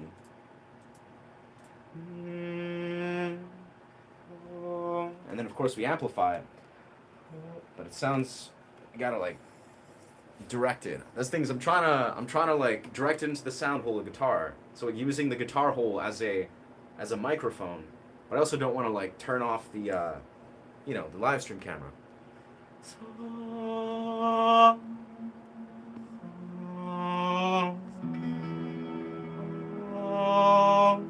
And then it echoes through the tonal amp, and then it echoes through the amplifier. And I can actually lock those into a loop and then use them and then harmonize those vocal loops. That's what we're trying to basically do here.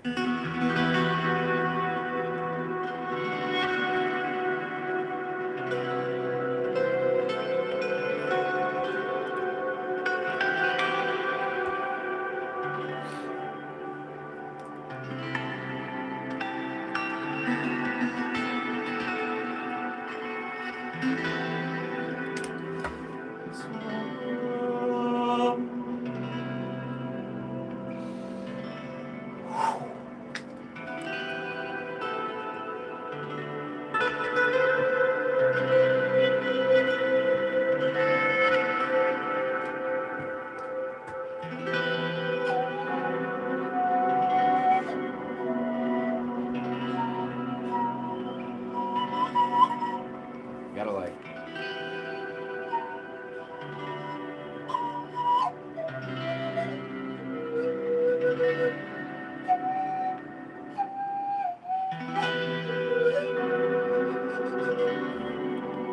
see that right there. That's what I'm trying to do. These little.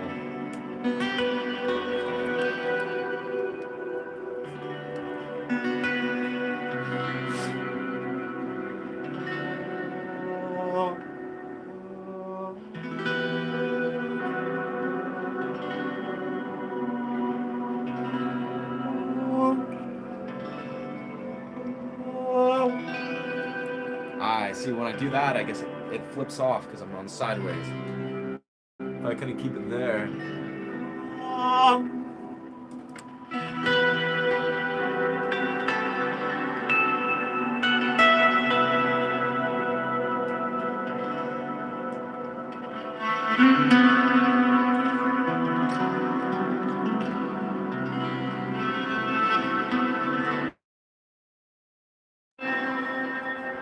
It also gives me a perfect place to prime my pan flute to.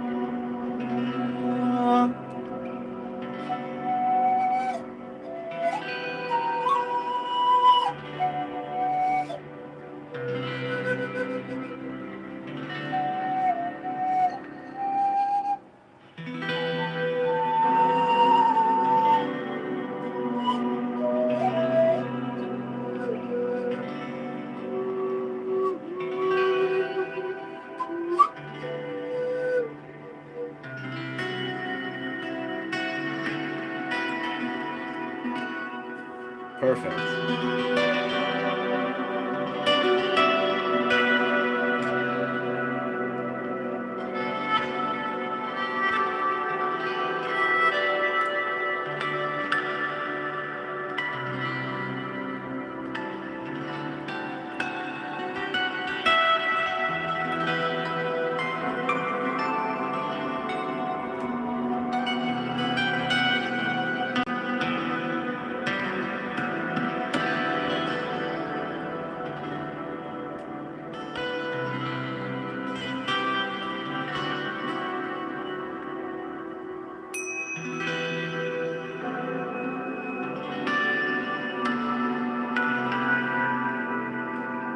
Alright, I think what we're gonna do is, whoa. take our secondary camera and record all of this we're doing here with wherever we placed our secondary camera. Don't need that there. That's a great loop. I like that loop.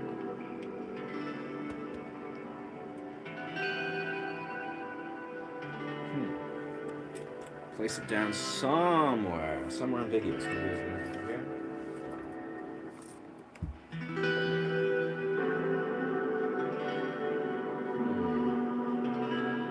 Oh, it's there. It's been there. Hey, beautiful. Thanks, Muscle Ups. Thank you. Play some time. Good to see you online, brother. Thank you, Nenzo. Appreciate that, bro. That was useful. Thank you. Thank you again. Yeah, Vicky. Okay, now let's hit the record button. So we got a beautiful little secondary camera. So we can capture all this on a beautiful horizontal lens. I don't know, this makes me so happy. Are you not entertained? Apparently not. I'll go fuck.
Turn that off for a second.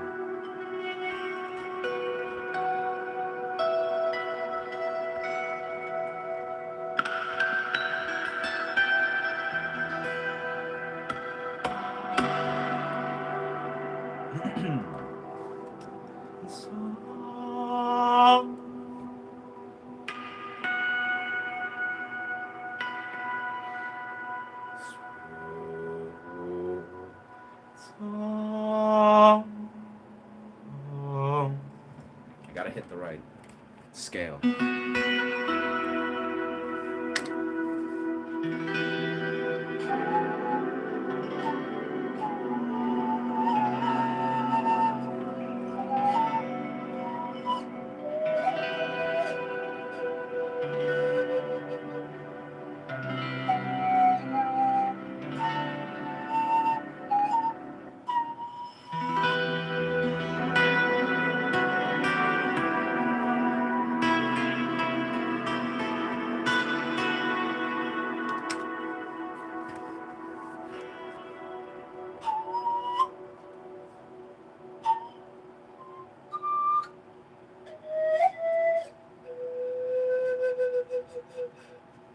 I really like making these like weird kind of bird sounds. I was talking about a little bit yesterday with the pan flute. I don't know how to play any of those songs. Not a cover artist, but thank you for the interest, I guess.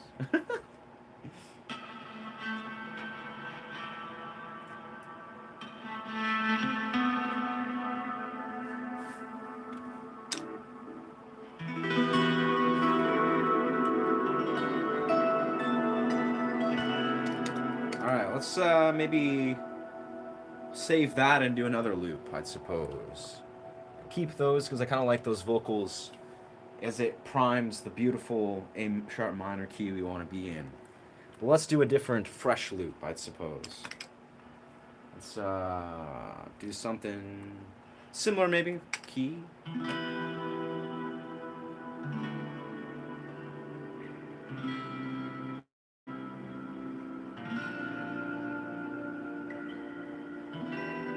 That switches the key then.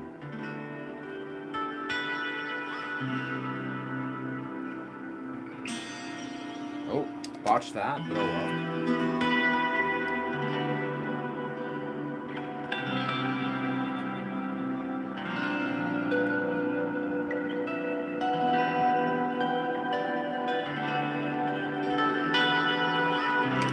No, it's got to be very gentle finger style. That's what it's got to be. It's got to be gentle.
Let's try our drum that's been sitting over here staring at us. What up, brother? Yo, what's good? From another dopamine hit. Damn. Interesting. Wow, that's crazy. Yeah, it's not blazing. It's not blazing at all in Canada right now. It's very temperate, very chill.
Dropped our bagasse.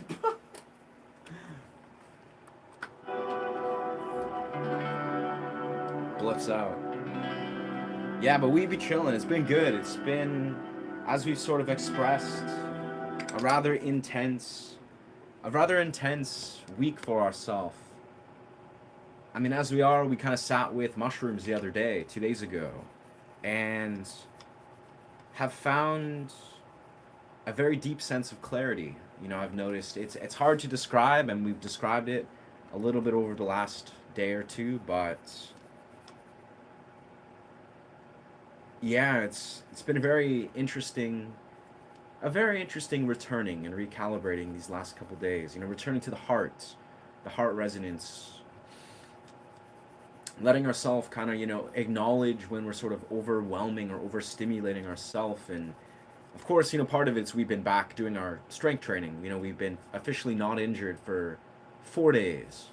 Um, Back doing our strength training, transitioning from doing cardiovascular training fully, doing our strength training.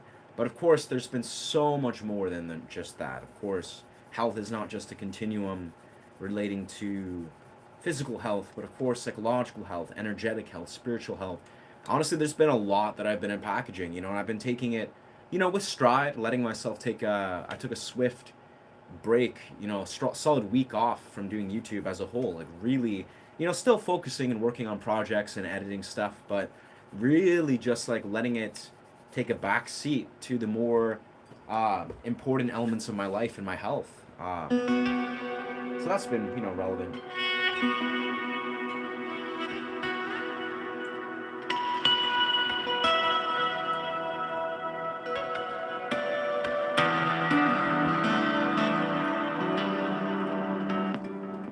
Oh, laptop.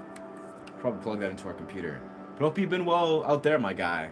New York. I hope it's bustling and the life of the city or whatever is flowing through. I hope it's kind of making sense and everyone's kind of finding more peace and solace and I don't know, just harmonizing that city life or just that intense sort of charged community, balancing it with simplicity and balancing it with I don't know, honoring the non-material.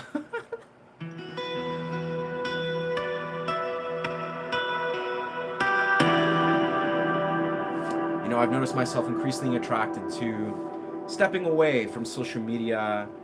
Social media is my phone. The psilocybin's a part of that. I was fortunate to get my hands on some changa, which if you guys are familiar, I talk about this, every once in a while. It's a plant form of DMT that has greatly influenced a lot of how I have made, very particular spiritual choices or experienced and felt into higher expressions or higher vibrational expressions of myself, integrated over many, many, many years. But fortunately, I found myself, after a while of just searching for Changa DMT, I actually found some. The other day, I was just like, wow, this is a beautiful returning. Haven't done it, of course, but I've just very blessed, have these high quality mushrooms that I picked up the other day, have these beautiful, the source of Changa DMT. So I feel grateful for that. And of course, many, many things that have streamed through in the last few days.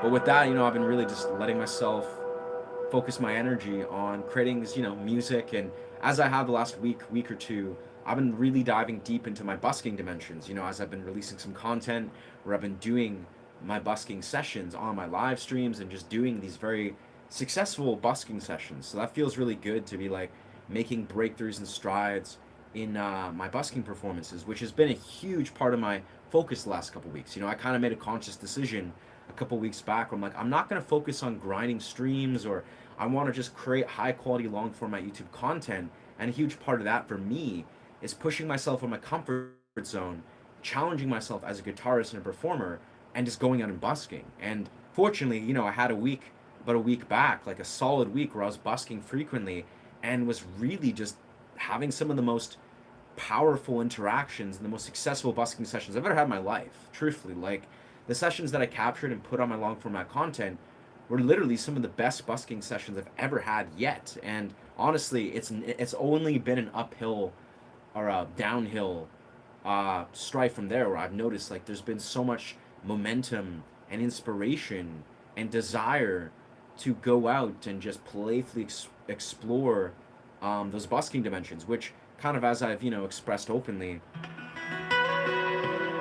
that's been a really major element of growth for me. It's been really challenging to do that. Like, if I'm being super transparent, a major component of what has birthed this channel is me doing live performance and live streaming, and busking was kind of like the catalyst for me even becoming a YouTuber.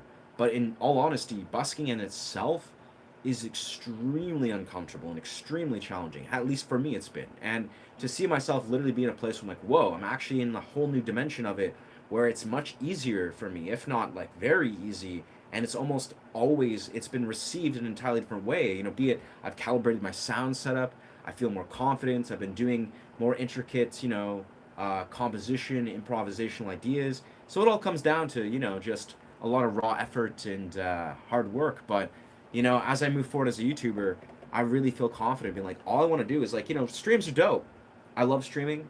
It's been a major foundation for my channel, but I'm more so wanting to do, live busking performances and push myself in my comfort zone and while I'm streaming, but also creating high quality content that I really feel can be delivered, in a larger way.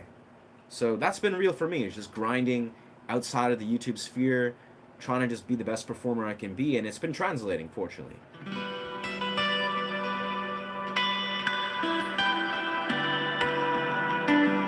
I think we're out of tune now.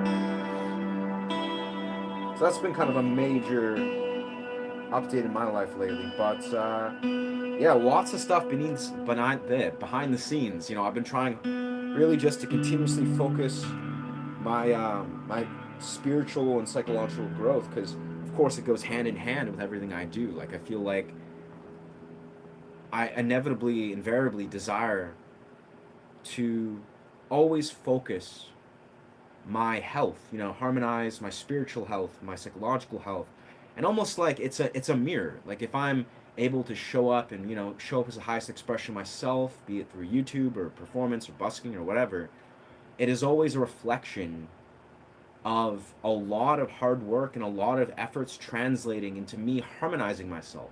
And also it's also me taking a week or two off from YouTube was a homage to me trying to really just like honor being present and figuring out and honoring my health and just taking the time to do what I need to do, as a human being. And I hope for those that are on whatever journey they are in their life, whether you're in any sort of professional pursuit or, I don't know, creative pursuit, that you yourself also find yourself honoring that within yourself. Like being like, you deserve to take time to take a step back and recalibrate and reharmonize yourself. No matter where you're at, no matter how much pressure or expectation you might find yourself under, it's, you deserve that, that ability to step back, that ability to recalibrate, make decisions that honor your health and etc. But food for thought.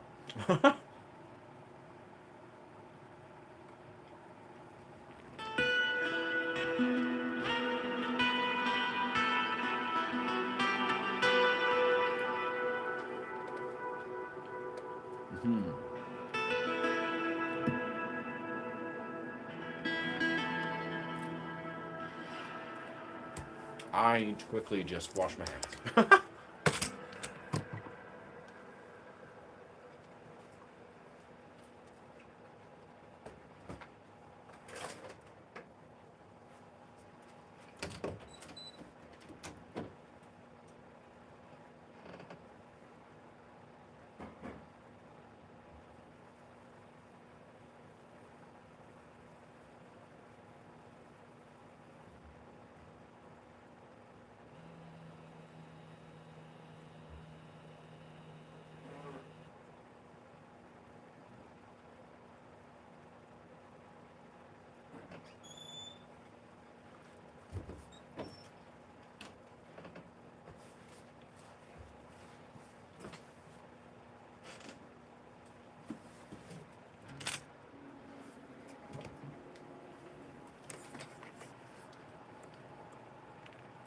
Beautiful.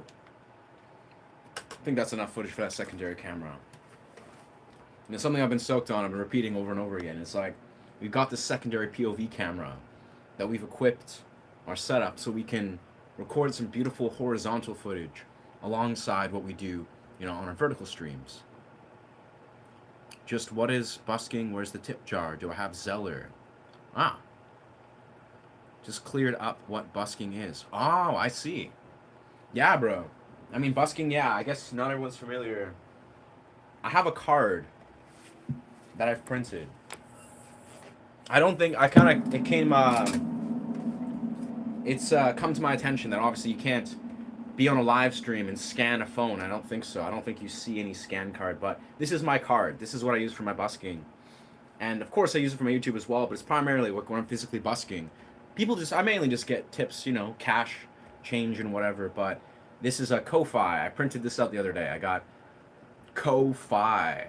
And I love Ko-Fi. I think this is probably backwards from what you guys can see. So that's another thing. But this is the code that I use. Excuse me. It's Ko-Fi ASE. It's nice and simple. But yeah, that's the one that I use. I don't know what Zelly is.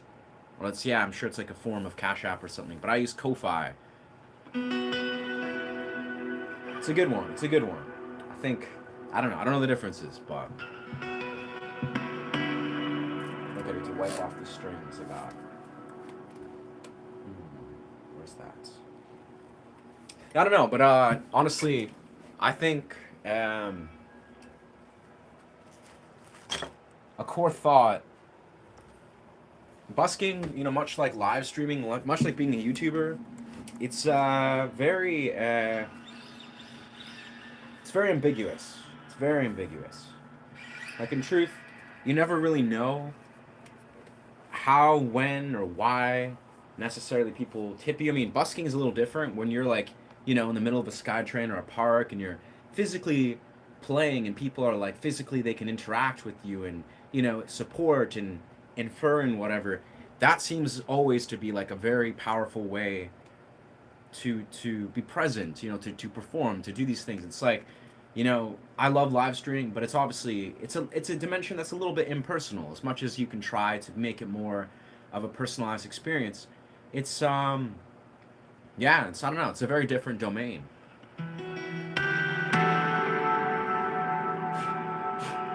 But nonetheless, again, I think what I'm simply saying is I've come to accept the ambiguous, obscure nature of why people do it, why people support or tip, or why YouTube, say, functions, succeeds and fails when it does, or when you succeed and fail even in a busking dimension. So many variables, truthfully. Like, it's the very same thing. Like, if I'm doing live streams, like live stream is a good example. It's like, I don't know, there's so many reasons why a stream could get a wave of momentum. It's super random or not, or why the algorithm will bless certain videos or not. Still things I'm still trying to figure out. And in the same regard, it's the same reason why if I'm busking in like a park or a SkyTrain or whatever, it's very random why and who and how people respond at what times of the day. Or I mean, obviously certain places, certain times of the day, there's lots of people, and I've noticed, it's a very consistent experience. But it's like, I never really know why people are choosing to tip me. Or I mean, it's some idea it's like, they really appreciate what I'm doing, or maybe they're a musician, or maybe they want to get into busking. But it's like there's so many interesting variables that I kind of just it's out of my control, I guess. It's like it's out of my control half the time to realize why the algorithm is going to bless me with viewers or not, or why the long format content or shorts will go in a direction will go, or why YouTube will, give me traction or momentum as a whole or not, or why busking, will be fruitful or not. It's kind of like you have to sort of healthily learn to detach from any sort of like metric or monetary reward, which is very difficult. Like, I'll be honest, it's like you gotta just like, yeah, nice. Yikes. That sounds like a you problem in a bus or whatever your name is. But yeah, keep that. Word, cheers. Thank you, Chad. Appreciate that, brother. Yeah. Man, just play guitar. Bro, I play guitar and always will play guitar for fucking forever, bro. Like, literally, like, you realize I play for like hours and hours and hours a day. Like, at least 3 to 5 hours a day. Coming up 17 years.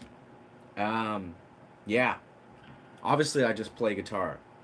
But as a guy who's also, developing as a performance artist, performer, busker, YouTuber, I like to think about these things. I like to have a strategy. I like to intelligently conceptualize. Because, yeah, I can just play guitar. I can just sit here and play guitar for hours and hours a day and do these streams. I have countless streams where I literally play for hours and hours, all improv, all pure improv. I love doing that. But let's be real here. There's a lot more to life. Like, you can't just expect to endlessly just play guitar on autopilot if you really want to make large strides and, succeed in radical ways. I think it's like you have to honestly get to the epicenter of what your why is. What awakens passion?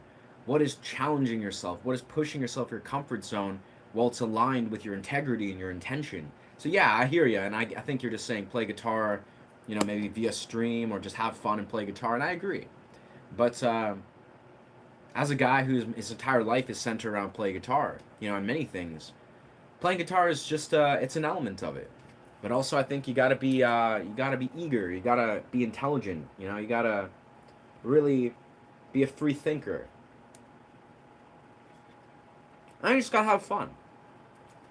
Like honestly, play guitar, don't play guitar. I think it's all about what is fun to you.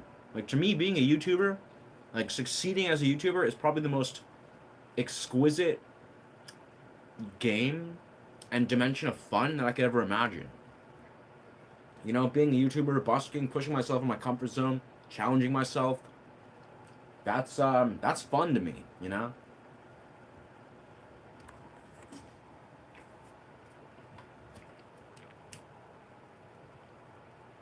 Mm-hmm.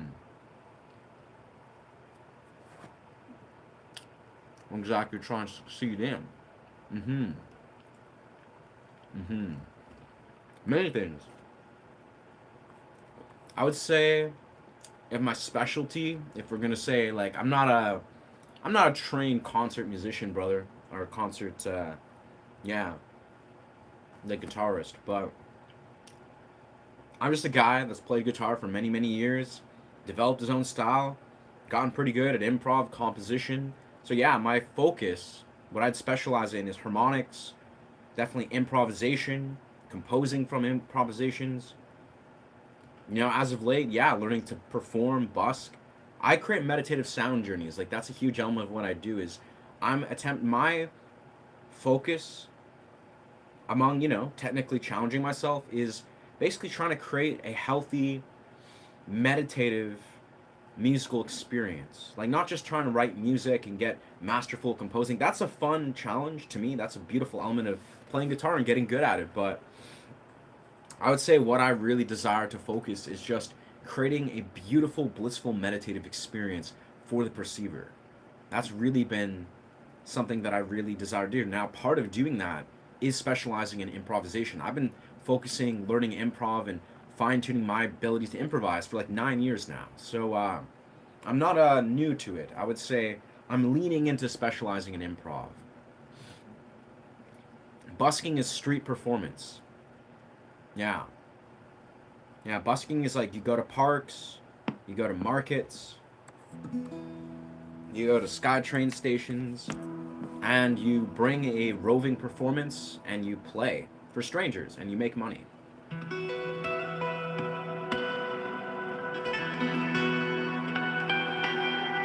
Yeah, dog, meditative sound, that's it. That's what I'm looking for. Yeah, bro, I mean, that's what my entire channel is about. A shay is literally, it's a, it's a homage. Like, it's like a metaphorical thing for me that connects the divine context to music, to guitar. Like that's what a shay is. That's what the brand I've created is. A shay is for me one connecting that divine context to creating music. That is creating meditative sound journeys. It's what it's been for me for several years of my life. It's what I've organically just stumbled into, naturally been attracted to. Composing music from a place where I'm trying to create like a meditative, atmospheric journey. I'm not just trying to write a song and be like, all right,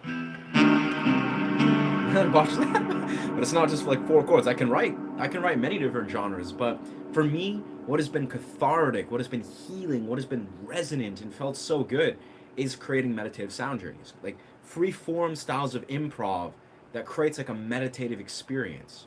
So yeah, I don't know. Yeah. Nice. That's so beautiful. I would say that musician is doing it right. Yeah. Yeah, bro. And honestly, like again, I have many goals. Like if I'm being super forthcoming and transparent, like what I'm exactly going to try to succeed in. I'm trying to, again, be a sound healer. That's it. Like I want to just travel as a traveling YouTuber, be a full-time YouTuber, full-time performer, travel, play in venues, do meditative sound journeys, perform in random places in the street and connect with the community, put out music, like creating, record music. It's all about just like playing music, putting it out there, and creating like a meditative experience. That is a Shay. That a Shay is like the whole point of being a YouTuber. That my brand is the idea of connecting a divine context to music. It's what has been profoundly cathartic to me and therapeutic to me, and it's what always has been. It's like I draw influence from artists like Astas Ton and Porangi and East Forest, among many, many, many artists. But I noticed I had this pivotal realization, like 10 years in being a guitarist, where I was like, I don't care necessarily about being like the best guitarist in the world. I never have. It's about what kind of musician and what kind of person do I want to be. Like, I've always wanted to be a rock star, right? I've been wanting to be a rock star since I was like 11 years old, right? And I'm 31. And somewhere along my journey, I realized I don't really give a fuck about being a rock star. I mean, I feel like I can embody a rock star energy. I love, people that are rock star. I probably will go and tour and, write original stuff and shred and do the rock star kind of thing if I desire to. But the reality is I more care about what kind of person, what kind of musician I am. And for me, when I saw there was other types of musicians that were like very medicine oriented, very ritualistic with the way they play. They're sound healers alongside being musicians. For me, that resonated. I was like, I don't really care necessarily being a rock star. I mean, I love to rock out and shred and that's my roots. But the reality is, I more am interested in what kind of person do I want to become, and what kind of musician do I want to become. And for me, over the years, it has been clear that this like divine context, this sacred context to myself and my music via being a sound healer, for me that feels resonant. For me that feels like the path. And I think part of that, of course, being a human, I want to embody all the facets of being a human. We're not just spiritual beings, we're also beautiful, imperfect, raw human beings. I still want to just be, the inner child self of rocking out and throwing kicks and shredding and playing crazy punk rock and alternative rock. Like all that resonates. But as a full grown adult, I'm like, what do I want to achieve? I just want to be the type of musician that is honoring the person I want to become. And again, that's kind of what this YouTube channel has been taking me on this road for. And I've been doing this for many years before I became a YouTuber. But how that looks is I just want to travel the world as a YouTuber and a sound healer, perform meditative journeys, put out the highest quality meditative music that I can. And I feel like I'm going to do this. Like I'm certain that this is my path and I know I can do this. But how I'm doing that is just showing up every day. And kind of what I was talking about a little while ago, it's about harmonizing and aligning myself with my highest expression of self. Honoring my health, honoring all the elements of myself that doesn't have to do necessarily with guitar and being a YouTuber. And that's where the real work begins, I would say.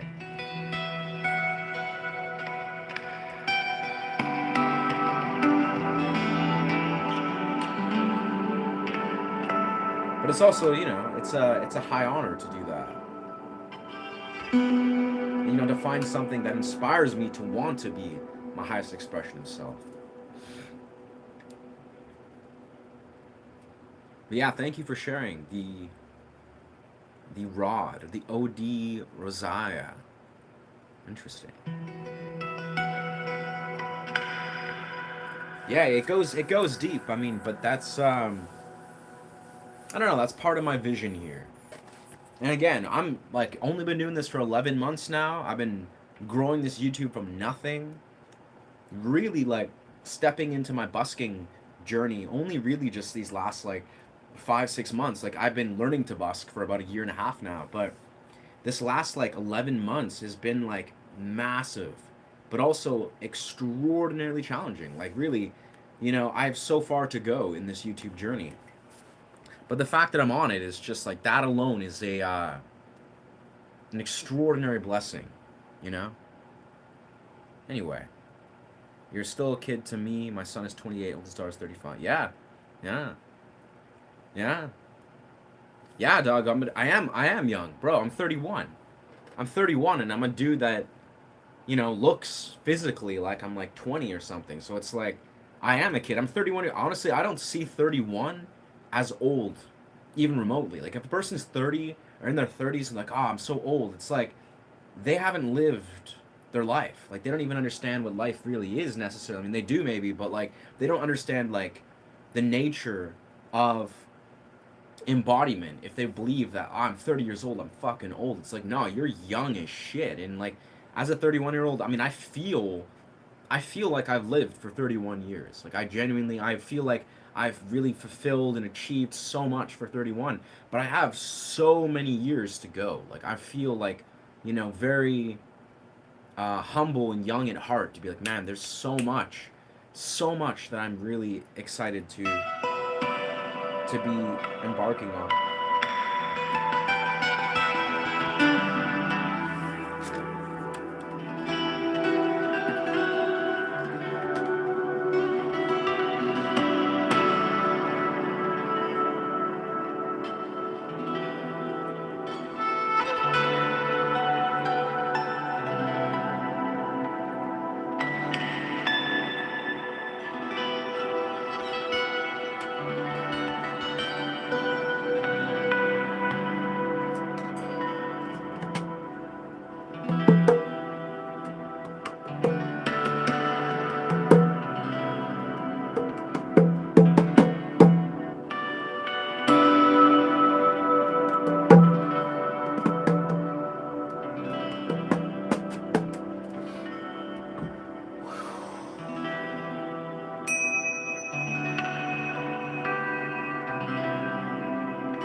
I'm gonna drink water. Pretty chill. Pretty chill though. Some chill loops. Hmm. I haven't seen your flute today. Oh, word. I was doing some cool stuff with it earlier. Dying from liver and respiratory failure. 47 years. Hmm. Love my chants and prayers. Ah. I'm sorry to hear about the health dimensions, but yeah. Sounds like a good life, though, lived so far. I mean, I don't know, many times in my life, especially the last like 10 years, I don't know, I've come to accept death like very actively. I've almost found for whatever reason, a lot of it was sitting with like DMT and shrooms and going through a lot of turmoil and strife and being like, I don't know. I think it's important to actually like really accept. We could die at any time. Like you could be 20, you could be 30, you could just drop off the earth, and that's okay. I think it's important. Not saying you wouldn't feel that, but yeah, it's important to just accept death inevitably. And I think it's a blessing that you've lived, as you have. But thank you for the kind words, bro. And tell me sharing music to the world. I don't know, maybe one day. I think this is the truth. I'm part of my journey as a YouTuber is to genuinely like push myself. I'm doing this with my busking where I'm going out into the universe, and pushing myself and getting bolder and bolder, going to street festivals and places where I'm just performing music and live streaming. All this is me slowly pushing myself like way out of my comfort zone to be experienced by the universe. So yeah, I'm sure it's progressive. Once I get to a place where I'm like, oh, I'm confident that I want to be received by the world in the fullest degree. And I think part of being a YouTuber, like I really would embrace being like, if I blew up within a year, have like 100,000 subscribers and everything's going in such a way, I would be very honored to be like, you know what, I'm ready to be received in this context. I would be proud, I would be very blessed and grateful to be like, yes, if this larger audience were to receive me exactly as I am, doing exactly as what I'm doing, magic. But I'm in no rush. I'm in no rush. I have never been. Like I've been contemplating what it might be to be received by the universe at large, like be famous basically, since I was like 10 years old. I was always like, is that even something that's even remotely desirable? Like is that even something that as a young kid or adult even is desirable at all? I mean, it's great. Sure, it's great to have money. It's great to have a large influence.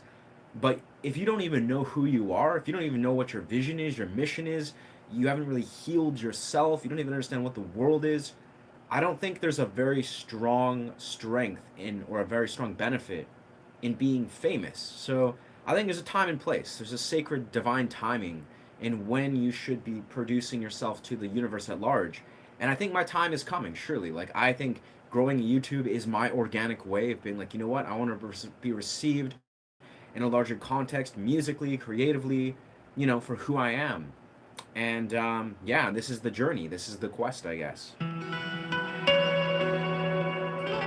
I'm definitely grateful to even just be in this place where, like, this is my first immersion in ever really, like, putting myself out there in a collective level of being like, okay, I got nearly 2,500 subscribers, and, like, that is going to, multiply, and I'll take this as far as I desire to take it. And for me, that's enough. Like, I don't know if I want to go on America's Got Talent and, anytime soon at least, and just blow up, and be like, whoa, I'm now famous. That would be kind of fucked up in my mind. I mean, it'd be great, I'm sure. I'm sure there'd be benefits. But I don't know if that's the journey. At least not right away.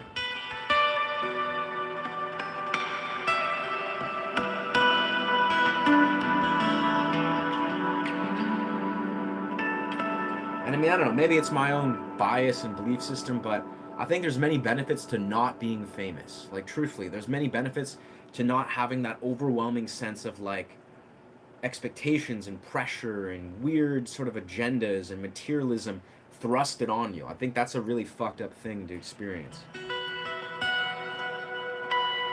Now, of course, I think when you're in a certain part of your journey, it's desirable. I think there will be a time in my life where I would be happy to be, famous in quotations. Not even for the reason of being famous, but I want to make, I want to have influence. I want to be able to influence people on a large scale. That's the whole point of why I want to be a YouTuber. It's like I want to help people and heal people on a larger scale that is way beyond just my ability to do so, in every day.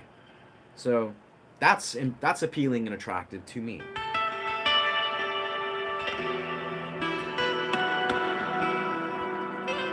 But right now, man, honestly, I'll be honest, I'm having so much fun just being that ambiguous, obscure presence that pops up randomly in sometimes people's streams, pops up at random places in the city and plays music for people and meets people on dance floors. For now, the influence that I have on my immediate community, that is really special to me. Like that feels really good. I don't feel like I desire to be like, experienced or received by massive realms of people.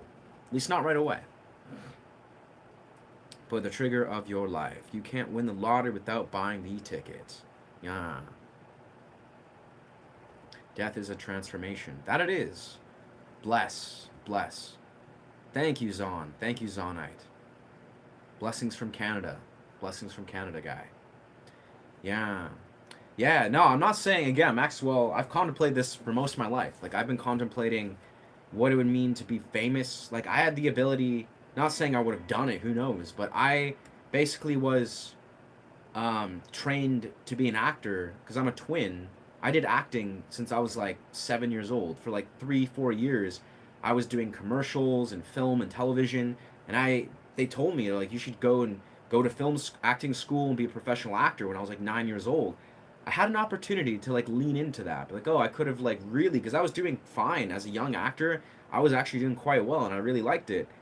And I got lots of roles because I was a twin. But the idea was, I was like, I don't know if that's what my path is. Like, I was like, I don't know if I want to be an actor. I don't know if I want to jump in. I want to be a kid. I want to hang out with my friends. I want to go to school and socialize and, just be a kid, like as a 9 year old. And I was like, and I also wanted to pursue music. I was like, I don't know if I want to put all my life into acting. I want to pursue music. And music is a very strenuous, very difficult road. Like, I knew this even as a like 8 year old. I was like, I'm not naturally good at music. I'm not at all. And I knew this, but I was like, I know that I want to invest in this. So I get you. Like, I think, yeah, I would love to be, very well off. And I think I will be. Honestly, I don't anticipate any reality where I'm not going to, do well for myself. But I think there's no rush. There's no need to like, oh man, there's any urgency. Like, I'm 31. I feel like I've lived extremely effectively for a 31-year-old, and I still have so many years to live. Like, if I blow up a YouTube in the next like 2 3 years, and start to make like full-time income beyond, and multiply that, and travel the world, and perform, that's all I need. That's success for me. I don't need some grand celebrity sort of status. I mean, who knows where it'll go? I don't know. I have no clue, but my expectation of success is pretty low. Like, the bar is pretty low. Like, if I'm making a regular income, like a full-time job income from YouTube, and I'm traveling the world and performing in random places and meeting people and creating good music, that's literally all I desire. I think anything beyond that, that just goes wherever it goes. But yeah, c'est la vie. Yeah, the quiet money is better. I don't know. It's not about quiet money. It's about integral, fulfilling money, which could be quiet. It could be from, doing something that really radically changes people's lives. It's all about, what you want to do, what makes you happy.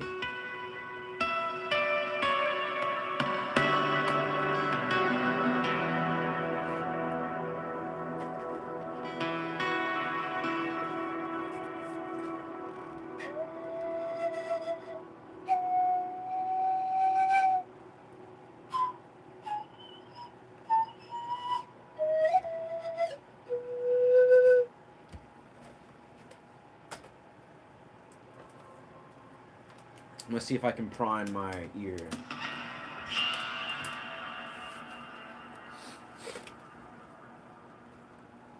Drink some water.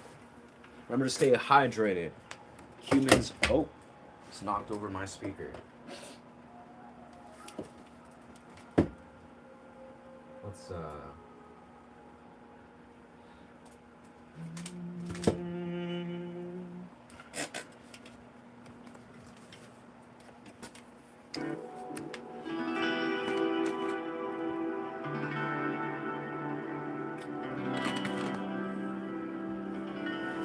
Wow, it's beautiful out there.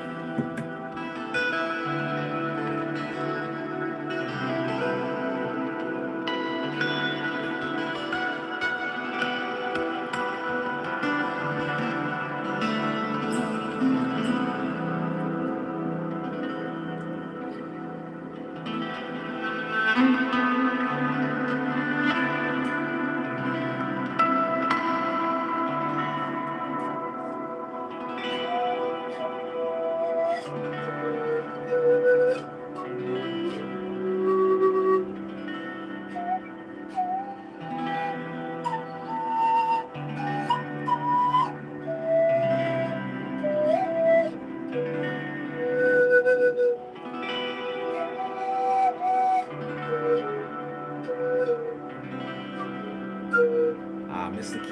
Alright, I gotta find the key. It's weird. The pan flute is not naturally in A sharp minor. That's what I need to be in. I gotta like find it. It's weird. I gotta find it with my ear. Whoa. My bad.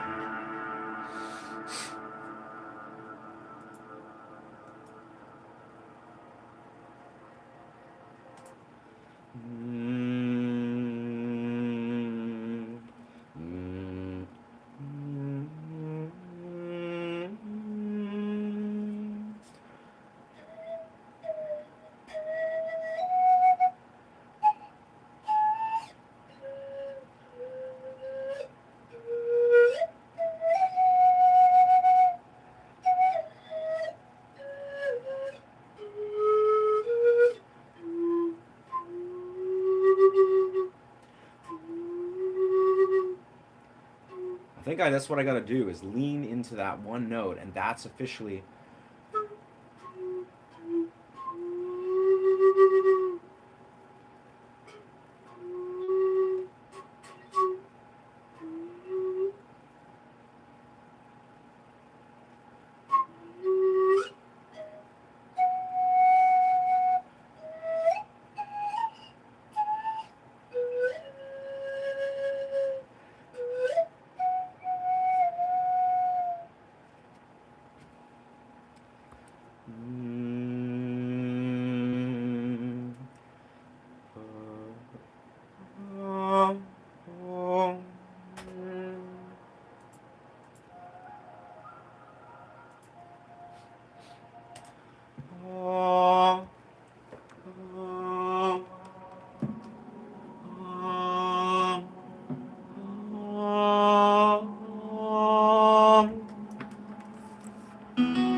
I just gotta internalize that one key. That's all I gotta do is internalize that one key successfully.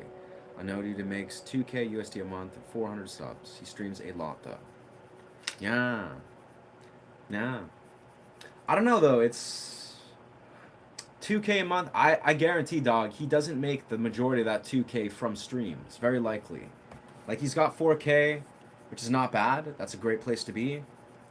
But there's a grand chance that he's got like a scheme, you know, he's got a good plan that has little to do with the streams.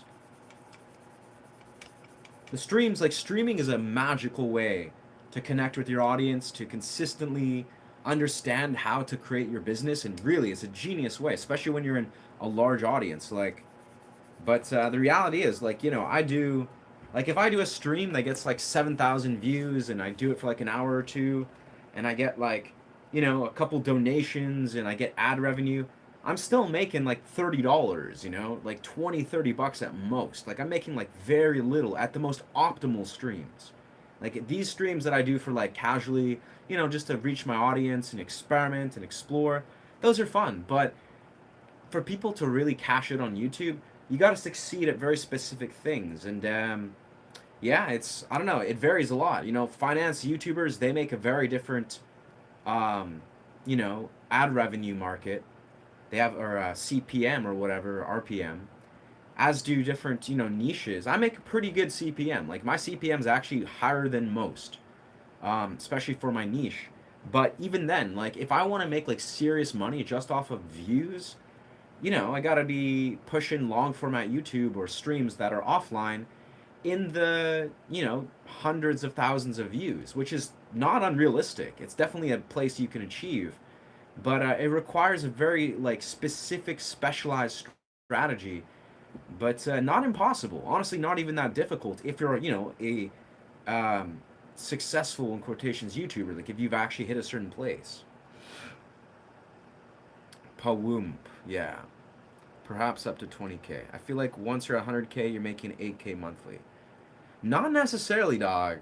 Not necessarily at all. Yeah, no, I mean, honestly, in all realistic places, if you're at, I know, I've seen so many channels that are 100,000, that based on how their long format content is performing, based on how their streams perform, I can confidently say they don't make even close to 8K a month. No, you got to be like performing at the highest level, succeeding and executing very well in many niches to even make even close to that. But like, realistically, like, if you do the metrics and you see what people are making, it's possible. If you're like, honestly, this is the key thing that I think stands out is, if you're going to be a YouTuber and you're going to be like, you know, doing a niche and climbing up the ladder, you got to be like really knowing that what you're doing is resonating and has the potential to succeed. You know, you got to be the outlier that's actually performing view wise and, you know, whatever wise, and knowing that what you're doing is working and will work. Because most YouTubers, doesn't matter if they have 10,000 subscribers or 100,000 or a million. I mean, a million, they're probably doing great. But you cannot guarantee that you're making a select number unless you know what you're doing is performing consistently. And that takes way more than just a subscriber base. It takes way more than almost like a random chance. It takes very specialized, I'd say, levels of studying what you're doing and of course what YouTube needs. It's almost like, do you do something that YouTube needs? Yes or no. If it is, you in time will make a certain amount, and if you're an ambitious person that the algorithm really desires to do, you put in the work, sure, you can make as much as you ever desire to. But at the same regard, no one's guaranteed to succeed. Like, the more you observe YouTube is most people are guaranteed to fail. It's almost like most people, you're faced against an obscure, insane level or insane rate of failure that you got to be very confident in your ability to just apply yourself to actually make it anywhere. And if you make it to a high level success, that's because you have applied yourself, you believe in yourself, and you're doing something that is really resonating and works in the YouTube sphere. There's no guarantee. Like, no one's guaranteed to succeed. Now you're saying Pawhoomp is the YouTuber, I wonder. Yeah. My friend Scotty Butters has it right at 20k subs in a year and a half. Yeah, that's pretty good. Year and a half, 20k subs. I'd say that's about average. Like, honestly, like average of someone who's doing well on YouTube. Like in a year and a half, I'm confident I'm at, 2.5k in 11 months. I think by a year and a half, I could push way past 20k. Hopefully. Like, I think I could hit my goal. I think it was like, I want to hit 100k in about a couple years. I think it was like a year. I want to hit like 20, 30k, like in a year solid, which who knows? I don't know if that'll happen. That's going to take a little bit of luck.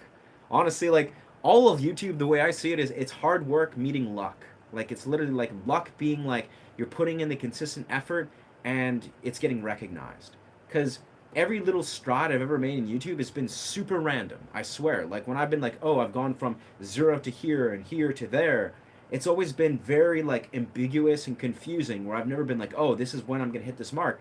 I just believe in myself. Like I apply myself, I show up and I do the thing. But it's like for me, even right now, right? I'm at 2.5k. I don't really care about subscribers anymore. I really don't. Like I'm not trying to just get raw subscriber amounts. Now I'm just trying to produce the highest quality, most engaging and enjoyable content that I could ever make. It's why, my streaming has not been my epicenter of my focus. I'm literally trying to crack the code to creating high quality content that I can just consistently put out and find how that lands and delivers to my audience, how that performs. And honestly, I don't think I'm that far off.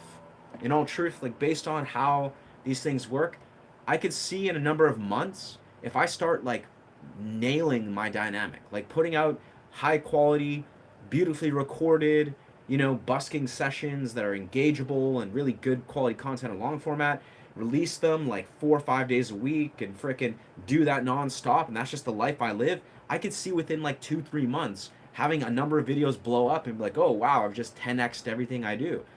I don't know how that works. I have no true tangible evidence that's going to happen, but it's about me just being like, I don't care about subscribers. I don't care about how much money I'm making per se right now, but I'm caring about making the highest quality content experience. And part of that has nothing to do with the content I'm putting out necessarily. It's me learning to make it. Me actually like going in the real world, putting out high quality music and pushing myself in my comfort zone and, living the life that happens to be something that I'm mirroring and echoing into the YouTube sphere. Now that is a lot harder than, I don't know, any sort of tangible metric. Like most people, not saying, I don't know what people do in their lives, but it's a lot harder to just live your highest expression of yourself, like live in alignment with yourself and just, live your purpose and your passion. Like when you see a lot of these YouTubers that are succeeding, I don't know all of them, but some of these people, you'd realize the fact they've succeeded in YouTube is a testament to their ability to succeed in life. That's it. They've succeeded in life. They've done a billion things that are probably harder than succeeding as a YouTuber over and over and over and over again. Like they live a life where they're grinding, they're applying themselves. The fact that they succeed is just a mirror in YouTube. It's just a mirror to the efforts that they're putting in the real world. Right? YouTube is just another reflection of that. So it's like, for people to think that YouTube success is some sort of like, I don't know, like algorithmic game. No, you got to be like applying yourself and radically succeeding in your life as a human. You should be, at least, if you want to live as a person that's harmonious and align your life. YouTube is a reflection of that. It's a mirror of that. It never will not be that way. I mean, if you are living in the opposite way, where your life is a dumpster fire, and you're not living your highest truth, and you happen to succeed in YouTube, well, good for you, but that's probably not going to work out very well anyways. Like, you're probably at some point going to have to radically reassess your entire life. I've seen this happen for many YouTubers, actually. Like, a handful of massive YouTubers, they succeed and they get some success and momentum, and then they look at their life and like, wow, I hate my life, I hate my health, I hate what's going on, and then they have to basically change their entire life, and they come back and then they do all right maybe, but it's almost like your reflection, your ability to succeed and apply yourself in the real world, in your life, behind the scenes, is what is going to mirror how you show up in YouTube and how you succeed in YouTube. So if you succeed in YouTube or not has nothing to do with like necessarily, how you're going to climb up the YouTube sphere. Sure, but it's about, are you succeeding in applying yourself in the real world? And that's what you should be focusing, always. All your attention and focus. YouTube is just a little bit of a mirror. It's just a mirror of how you can apply and succeed yourself in the real world. And I've said this a lot. I've said this a billion times, but it's why right now I'm not really that focused on forcing or trying so hard to succeed as a YouTuber. I mean, I put an effort here and there, of course. I'm devoted to it, but I'm more focused, especially these last few weeks, of being like, how can I actually like really grow and apply myself and succeed in quotations as a human being, nothing to do with being a YouTuber. And like, as I walk that path, the natural path to emulate that in the YouTube sphere just comes naturally. It literally is just like, it's as natural as breathing. It's being like, oh yeah, I'm busking, I'm doing cool things, I'm, living presently and having fun and making good music. Let's just capture that on my YouTube and put that out there. Like, that's all I'm literally trying to do. Oof. But I don't know. I'm just figuring this shit out as I go. Boy, thank you. Got 1 star.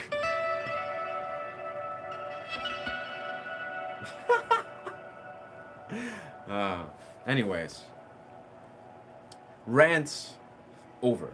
If you even want to call that a rant. But anyways, I think what we're gonna do, we've been kind of chilling here, working on warming up our busking act, playing around with some looping things. I'm feeling pretty good about this, and it's like just before 3 o'clock. So I don't know. I think what we're gonna probably do is do a cold plunge, meditate in the forest, and maybe go out. I don't know if we'll live stream it, maybe not, maybe so. I don't know. I think it's a good day. It's nice and sunny out to go just do exactly what we've been doing here, but of course in the, I don't know, in the real world, in the parks or SkyTrain terminals, wherever we would desire to go. So I think I'm excited to do that.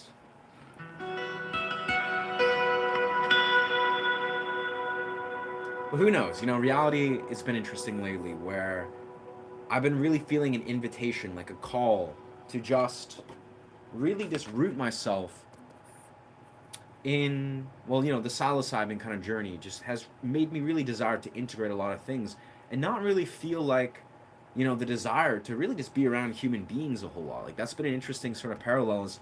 I've been like giving myself permission a lot to be like, what, I don't necessarily desire to force myself to be around human beings. Like, if I want to just be around birds all day and just meditate and be in my own presence and nourish self-love and be present with that and make music and not feel the need to stream or make content or busk, that's a part of my own sort of spiritual growth at this point, it feels. But anyways, thank you so much for being here. Thank you for listening. And yeah, very much, I think what we're going to do is we're going to close our stream, and there's a great chance we're going to hop out and do some busking and possibly pop in a live stream, probably likely for that. But yeah, we'll see how this unravels. But we got some somatic practice to do, and I hope you guys have a beautiful day. Hope you guys honor your somatic body, honor your health, and yeah, have a great day and a great life, as Wim Hof would say. Yeah. Bless. Thank you so much for being here, and yeah. Oh yes, we'll do an outro. Feel free to subscribe to this channel if this content resonates with you. I do meditative sound journeys. I do various sort of YouTuber guitar stuff. I teach harmonics, I teach tapping and various types of guitar stuff. So if that resonates with you, feel free to chime into this channel. Yeah, thank you for being here. Bless. Ashe.